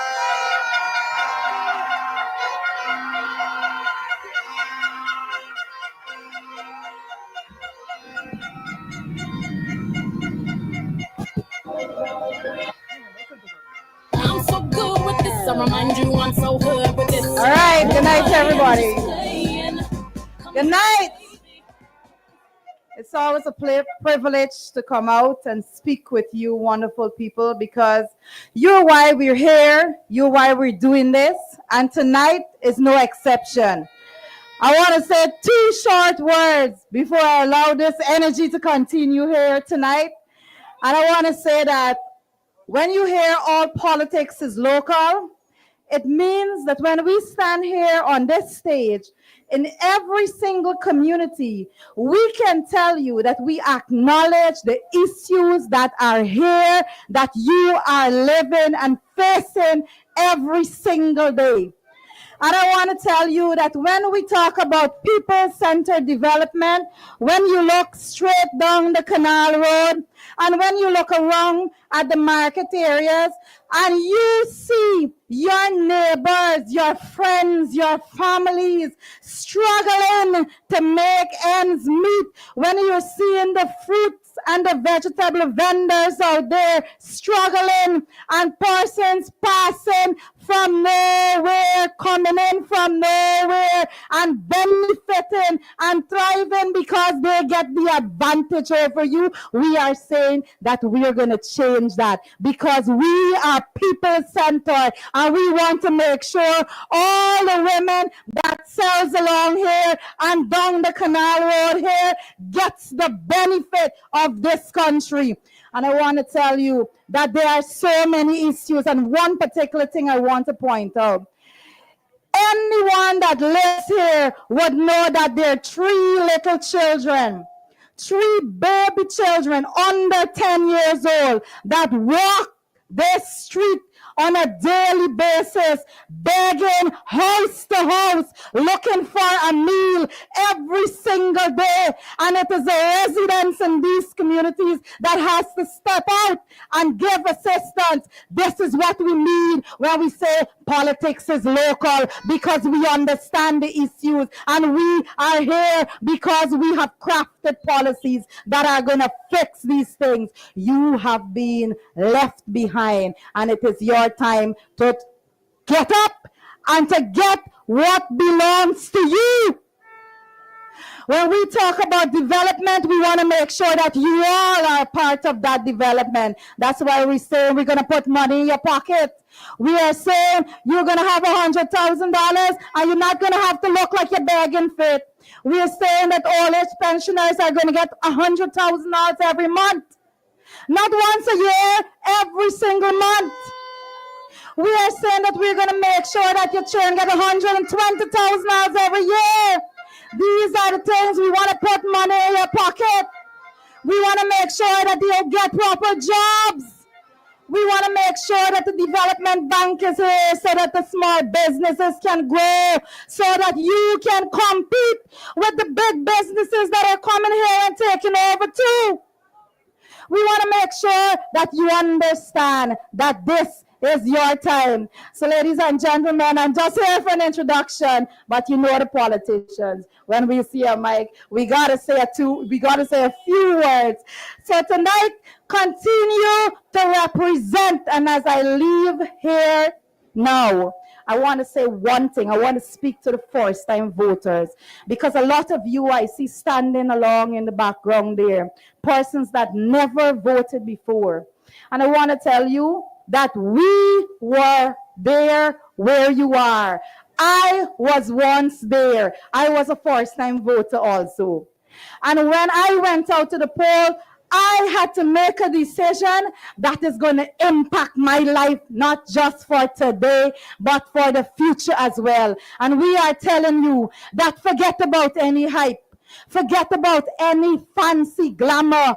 We are telling you that policies are what will take you further. Strong policies that are crafted to make sure that you benefit. Policies that will make sure that your family will benefit. So when you go out there as first-time voters, this is your opportunity to say, I am making a difference today for my life and for the lives of my children and for the lives of my grandparents and for the lives of the public servants that's living in my homes. I want to tell you that when you go out there, you have to vote for the APNU coalition, because we are the only set of people that has crafted policies that are centered, that will be there to make sure that you benefit from the resources of this nation. So as my colleague said before, we are going to pan them out. We are going to make sure that you benefit. This is your time. This is our time. So we are voting APNU. All right. Thank you, guys. We're the time to remove the cuss. We're the time to remove the cuss.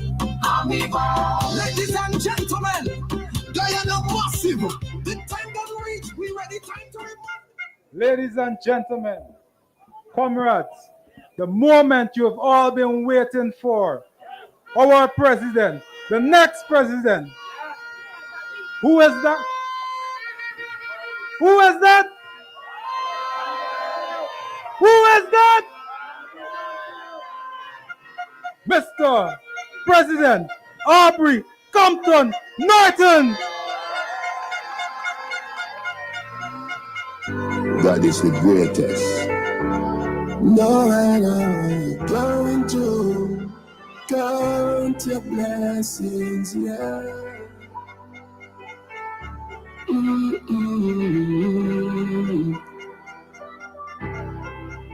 Well, today is a new day. Give thanks to life. Good evening, Bagotville. Good evening, Bagotville. Good evening, Region 3. We are governed by the most incompetent and dishonest set of people this country has seen.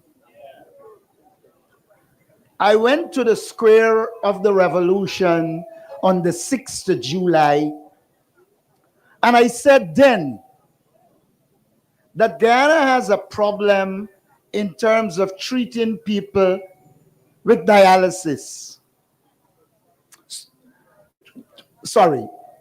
Treating people with kidney problems because they can't afford dialysis. And I said then that we will establish dialysis centers across the country so that people who are suffering can obtain treatment. There is a child 1 year old that is suffering from dialysis, from kidney problems. But you know, after I said that, the man who got certificates from university not known, the man who knows no honesty and has to his acclaim 19 fraud charges, went and began to harass kidney patients, asking them to endorse him and that he will meet them Monday coming and pronounce on this issue of kidney problems and dialysis. I say to Irfan, it is okay to thief our ideas. It is not the first time you would have done it. You have no brain of your own, as is evident when Jack Deo speaks. But it is out of place to use sick people to achieve political objectives. When I said then that we will set up those centers, is because I was engaging people who have kidney problems and cannot afford the treatment. And therefore, I thought if decency had characterized you and you moved away from normally being dishonest, you would have merely said to them, we made a mistake, we didn't think about it, and we will do it. But no, you're big and bad. You must go and bully even the sick. You know, when bullying becomes part of your culture, it is difficult to change it. They have this country living in fear. You imagine a government employee has to be afraid for what they put on Facebook, or else they go the next day and either suspend them and fire them. And they have an alleged rapist named Dharam Lal writing all kinds of nonsense, and they will not say anything to him. It's a manifestation of the crisis in the People's Progressive Party. We have to get rid of them. I want you to understand what the People's Progressive Party has done to this country. They take the wealth of this country, give it to themselves, their family, their friends, and their favorites. But the people of this country, they push into poverty. Everywhere you turn, it's a beggar. Thanks to the People's Progressive Party. They study begology. That's what he got his doctorate in. His doctorate is in begology. He is making Guyanese beggars. But you must understand why they are pushing people in poverty. They are pushing people in poverty because they believe with poverty they can control them. They believe with poverty they will want. So a leopard that can't change the spots could come and tell them, I can give you from what I got. Don't be fooled. A leopard doesn't change its spots. If you're thieving then, you're going to thief in the future. Let us be clear. The only political party that has outlined a clear vision for young people is the APNU. We have said, we will revamp the education system. We will ensure we train more teachers, give them a livable income. And what I'm about to say now, I bet you they're going to say it at the next meeting. The class sizes in the schools are too large. We will bring them to a manageable size. We will train the teachers and ensure that children can get proper teaching. We will pay the teachers so they want to stay in the job and they can live a comfortable life. We need to be very clear. The solution to a lot of our young people not having skills is not taking a 10,000 here from a leopard or 10,000 here from a thief in the cup. The solution lies in a comprehensive program of teaching our young people and giving them skills. And we in the APNU say to you, we will give you the skills you need to live a decent life and mind your family. That is what we promise you to do. We are promising you we can get 20,000 and then we forget you after. We are saying to you that we will develop a proper healthcare system. A man served at the airport for years, took in and went to the hospital. And the hospital can't do an MRI. They got to send the person to St. Joseph's. What is the PPP telling us? When they spend billions on a hospital and inside the hospital don't have one thing except a dumb minister named Frank Anthony. Every time Anthony opens his mouth, he should be ashamed. A hospital is not a building. It is the service you get inside the hospital. A building can't stop you from dying. A doctor might be able to. A building can't stop you from dying. A nurse might be able to help. And so when you put all of these buildings, no doctor, no nurse, then you cannot expect to have good results.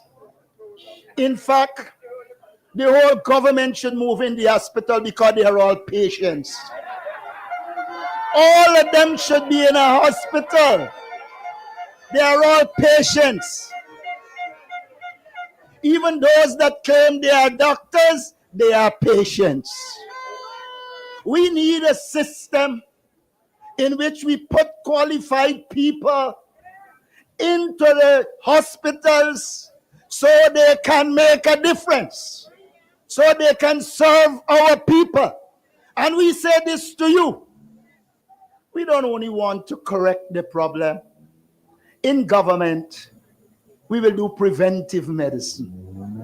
We will have an education program to tell you what you need to do at the nutritional level. We will provide you with a livable income so you can buy the things you need to be healthy. That is what we are talking about.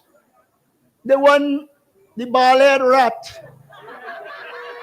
Every Thursday, he comes, he lifts up his frock and he abuses. Abusing cannot solve the problems of Guyana. Tell you when he come next Thursday, let him tell us what is the solution he has to end the corruption of he and his cronies.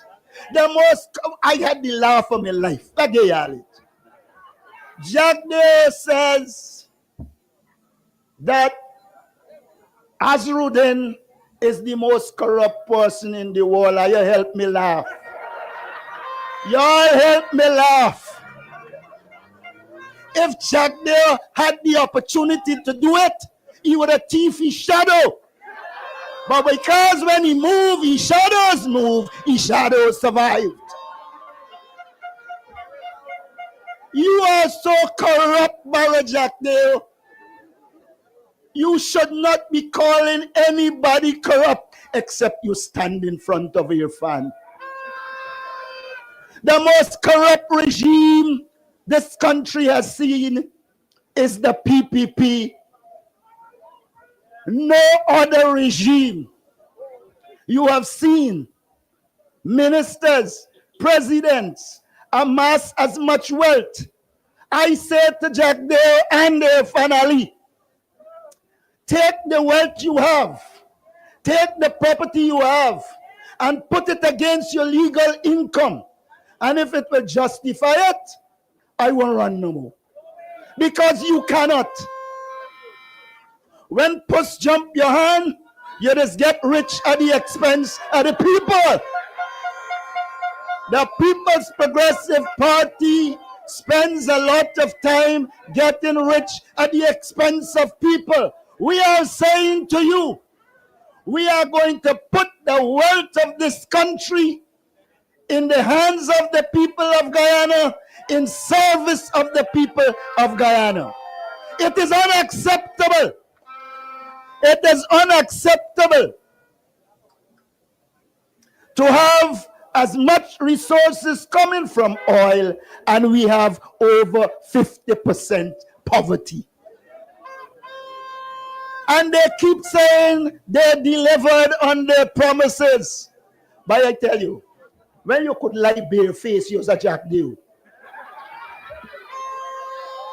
The man is a bare-faced pathological liar.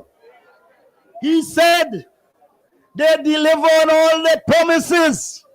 Let me remind you, he promised 50,000 jobs and deliver a couple thousand 10-day workers at 40,000 a month. 40,000 a month. If you put the PPP government to live on 40,000 a month, they would leave the work. Because they know no one can't. But they are well prepared to punish the people of this country while they enjoy their lives. Some of them got so much money, they're going to take the fat out the guts. We can't. You go to Georgetown Hospital, the X-ray machine is working, but they got enough resources to take things out the guts. This must come to an end. The People's Progressive Party has shown no interest in the people of Guyana. They give their friend money to do this and to do that. Ask the critic, he get rich without working. Get rich without working. And don't forget, I want y'all forget, they are not enemies that just fall out. Tell the young people that they are not enemies that just fall out. Because the man expected to be protected, but Jagdale and Irfan know if they give you protection, they're going in the next direction. And so they were compelled to fall out with him. And so our young people must not be fooled. Take what they have to offer, whether they are government or leopard. Take it. It's your money. One thief in it present, one take it before. And so we need to be very clear in our minds. Very, very clear. We promise you we will return honesty to government in Guyana. Whenever the PPP leadership hears the word honesty, they tremble. They frighten. You know when you want to scare thief, man, you just put light around your house. Well, honesty and transparency is like light around the house, because they know people seeing through them. My friends, the People's Progressive Party has shown that they lack the ability to govern this country and govern it properly. They have shown that their only interest is protecting themselves. When you see them do what they did to Adriana Young, you know full well that those who are involved and were wealthy and are wealthy called the police, and the police responded. You know? But they had no interest in justice. If they had an interest in justice, Jack Day would have been in jail. The first time in my life I heard this man stammer is when a journalist asked if he knows Sue. He said, Sue. And in his face, you saw the guilt. Go back and look at the video. You know when thief man get confronted and he dead there, they say that he trembling because he knew it was true. I noticed he picking up a thing but telling people me and his friend. I keep friends with decent people. And Jack Deo does not qualify to be a friend. I want to say this to you. We have put together a team of professionals that are competent. We promise you to run a decent and competent government. I want to say to all ethnic groups in this country, we believe that once the resources of this country is shared with all Guyanese without prejudice, we will begin to solve the ethnic race problem. And we promise you to do that. We believe that the government continues to push the ethnic problem because they believe once one group is afraid of another group, they will vote based on race. We are saying to you, there is nothing for you to fear, for every Guyanese will get their right share. No ethnic group must fear. Every ethnic group is going to get their right share. But you see, they cannot do that. If you want to get rich and fly to Dubai and all about the place, your first focus gonna be thieving money. And so we should not fool ourselves. This government can't change. We have to change them. Come the 1st of September, we will put our X next to the palm and ensure that there is a new government. Guyana has no hope under the People's Progressive Party. We talk about digitalizing Guyana at a press conference earlier. By the time we know it, Irfan talking about a digital school. The only thing he ain't copying is people's brains.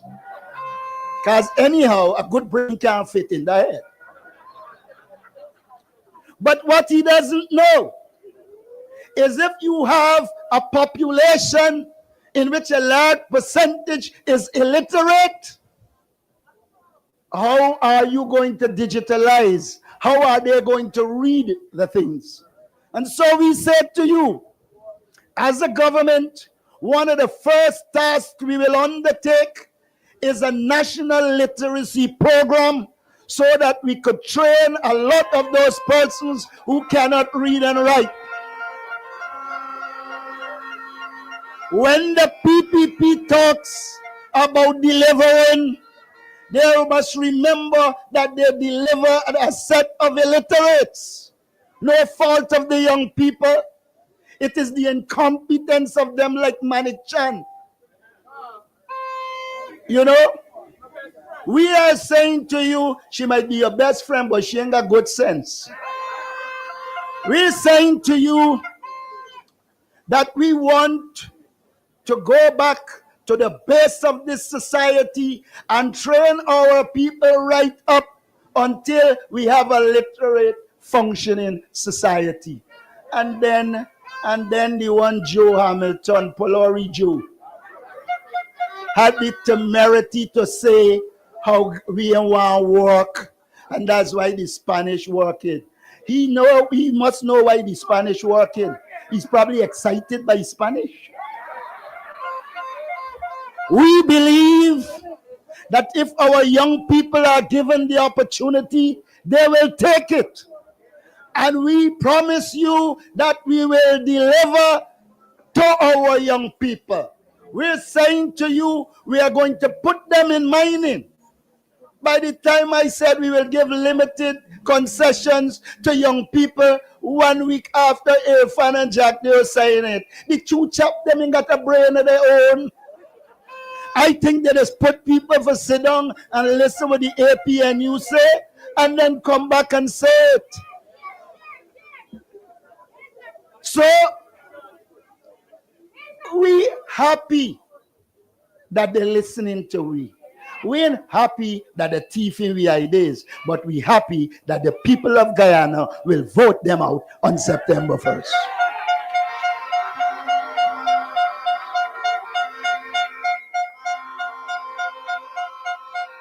My friends, we are not against public works and infrastructure. I want to make it very clear. We would like to see a modern Guyana. Were we building that thing what they call Heroes Highway? I believe in government, we can change the name and build a proper highway for heroes. That is, we're renaming that Embarrassment Highway. And if you believe over so bad, try Schooner to Crane. I call the one Abortion Road. If you're broke and you got somebody who are pregnant and you want to know you want to get rid of the child, drive the road. That is Abortion Road. I said to them before on the streets in this country, I could have walked in my vehicle reading files, reading documents. When you go on these roads with these chap bill, your words jumping in front of you like his athlete. We're saying to you, don't be carried away. They are wasting our money. They are wasting more than 40% of our money. And they ask how we can pay for the things we say we can do. Well, we tell you, we can cut your thievery. We can end your wastage, and we will have enough to pay for every program.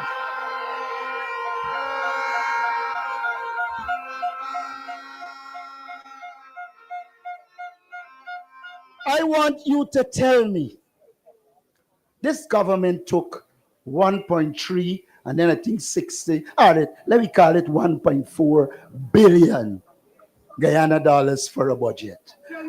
Are you feeling it? Do you feel that there was 1 point something billion in trillion?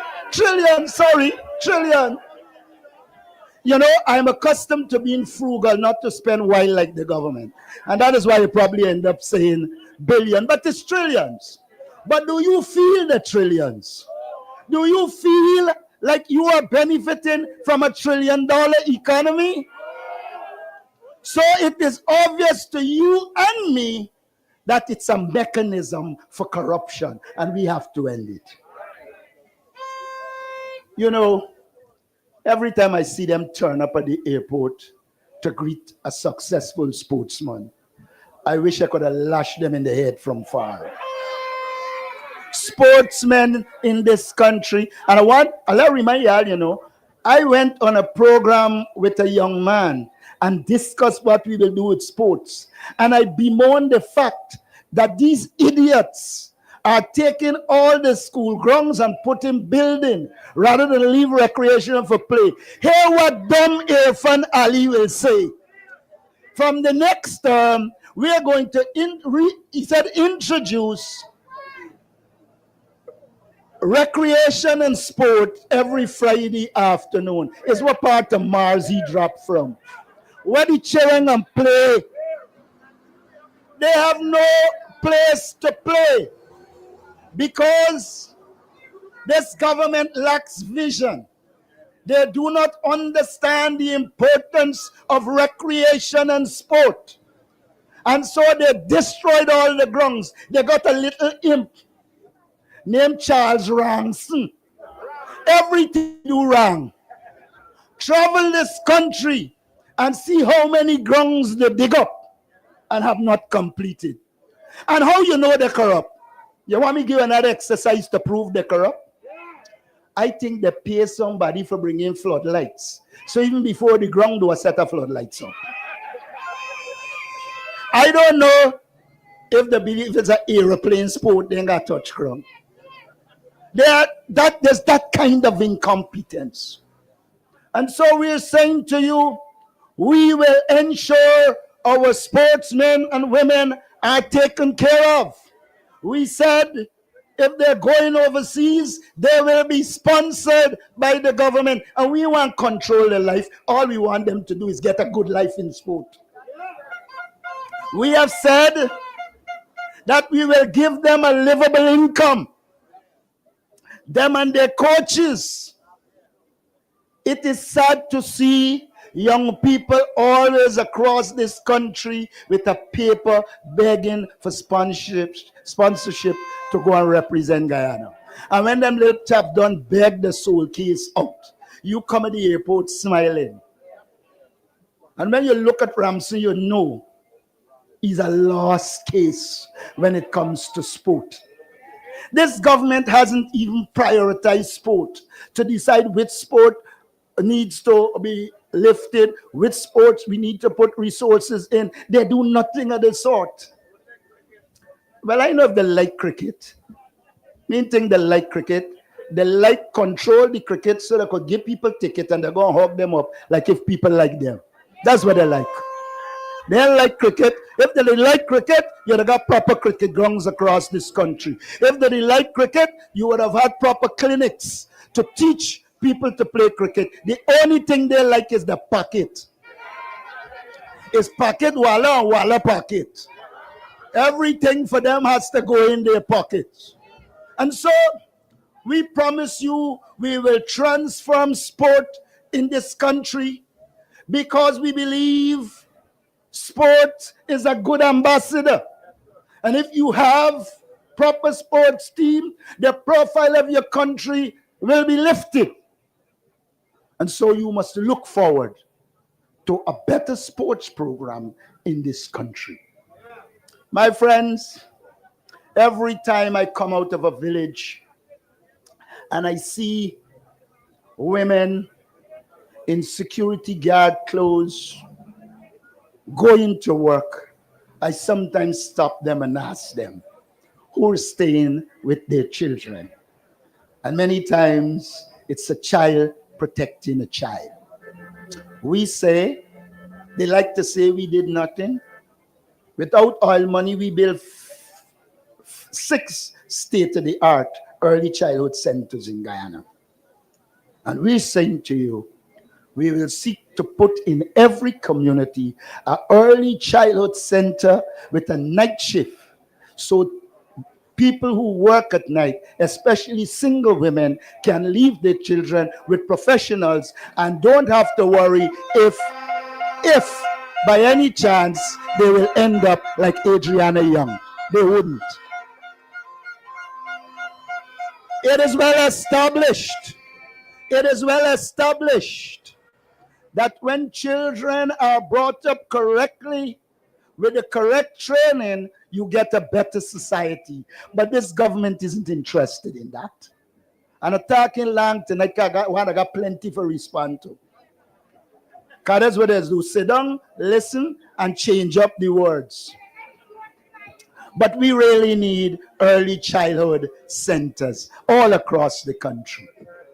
I want to speak to the Guyana Police Force. It is a sad and bad thing to know who commit a crime and you arrest somebody else.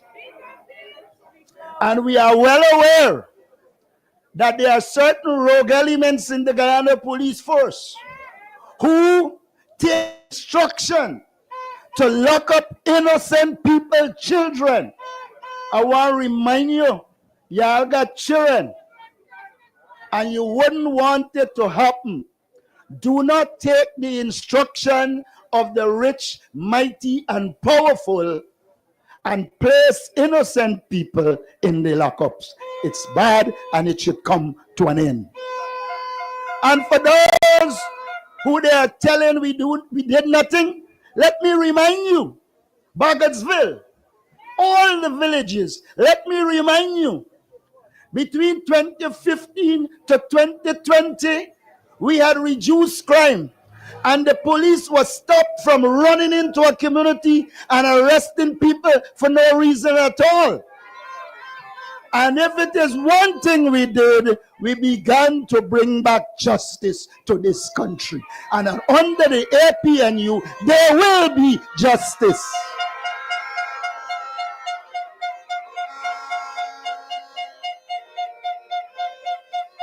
I said in Melanie, and I repeat it here, this government shows no real interest in our joint services. A lot of times, when our police and soldiers retire at that young age, they really can do nothing else. And we're saying to you that we will have programs to ensure soldiers and policemen get technical and other training while serving in the Guyana Police Force and the Guyana Defense Force. We will prepare them for a life after military service. My friends, you know, if you raise an economic issue with the bald rat, he doesn't answer the question. He abuses. This country has one of the highest cost of living. But he never comes to tell us what he will do to lower the cost of living. He always coming for talking neighbor business, but you know your own business. We're saying to you that an APNU government will reduce the cost of living while simultaneously increasing your wages and salaries. And we say to you that as we raise the cost of living, we're going to promote agriculture in every region to ease the pressure on local agricultural produce so that the cost can come down or stabilize. That is what we want to hear Jack there doing, not calling people low life. We want to hear them outline the measures that will deliver to you. We are going to put more money into small business, micro business, for both grants and soft loans, because we believe that if our young people have access to grants and loans and they can develop business and we support the business, then Guyana will do better. And so we promise you, we will focus on the development of micro and small businesses. You know, one of the everyday complaints I get is people coming to say they apply for social assistance, the minister ain't like me, so I ain't get. Or somebody close to the ministry don't like me and I ain't get. I want to say this to you. Social assistance is a right for people who need it. It's a right. And what we will do is put clear rules and regulations and criteria. So once you're entitled to your social assistance, you will get it. We will also do the same for people with disabilities. We intend to develop the special needs they have in the schools and in the country, because we believe many people with disabilities, they have abilities that can be utilized to develop this country. And so what we will do is create the environment for them to be able to function. My friends, we have an election to win. I want you to sit down and imagine 1 month after 1st of September. Yeah. I want you to sit and imagine 1 month after the elections with the PPP government. Remember, in the first month, they killed the Henry boys. Remember the things they did. And then I want you to remember one thing. 1992, 2015, they did bad. 2020 to 2025, they get worse. No, they will get worse. You're going to have to make a word for describe them. And therefore, we are obligated to go from house to house and speak to people on why they should vote for the APNU. We have better policies. We will restore law and order. We will give them a livable income. We will improve the quality of life. And that is what you should be voting for. So, comrades, see yourself as part of this struggle. See yourself as working for the future, for your children. That is what matters. And so, I want you to join this campaign. You can campaign at home. You can campaign at the street corner. You can campaign in your family. And when you campaign for us, you are campaigning for betterment. When you campaign for the APNU, you are campaigning for your children. When you campaign for the APNU, you are campaigning for yourself. We need to end this corruption, this incompetence, and this deceit. You know, the English language does not have superlatives to describe this government. That's why I end up with Wasaurus. But I'm now looking for one Wasaurus than Wasaurus. We are not joking when we say if Guyana is to grow, the PPP must go. It is the only option. Don't worry, the others who come going on like if they could rescue we. They can't rescue us. In fact, they're in trouble because they rob us. And so we must not be fooled. We must be focused. We must be clear that the best political party in these elections is the APNU. And we are about to have a new dawn. We are about to have a new dawn. We are about to have the first indigenous prime minister in this country. So, my friends, we say to you, we have put together a good team. I want to ask Dr. Terence Campbell to come to the stage.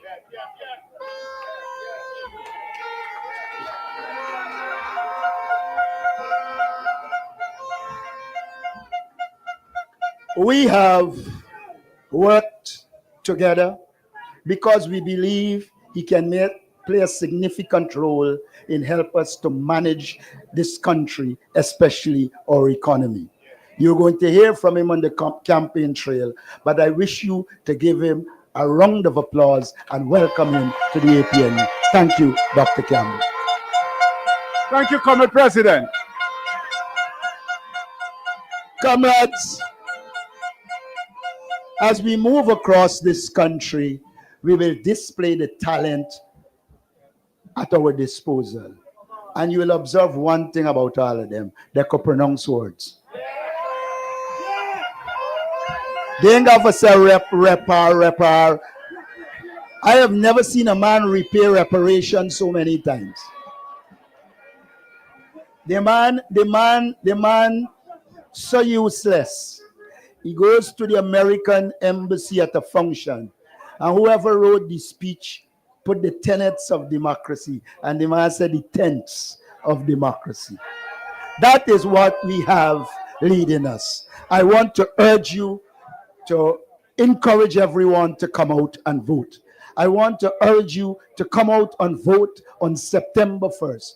Put your X next to the palm and let us guarantee victory and take the reins of government in this country. I thank you.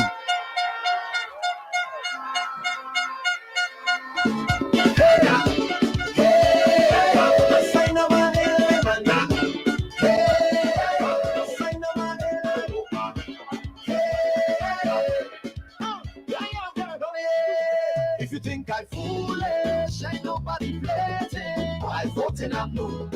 No one else but I knew. You could come with contract, money and distraction, but I ain't gonna lose my mind just to please them. Comrades, I thank you very much for coming and listening to our next president.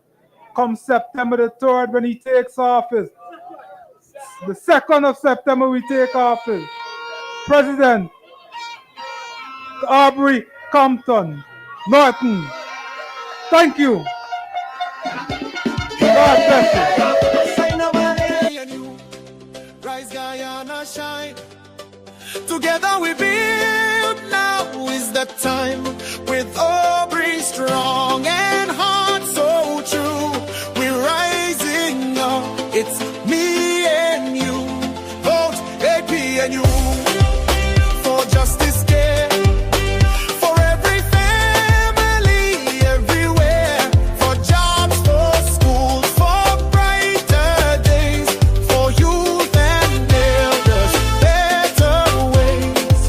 Who you voting for?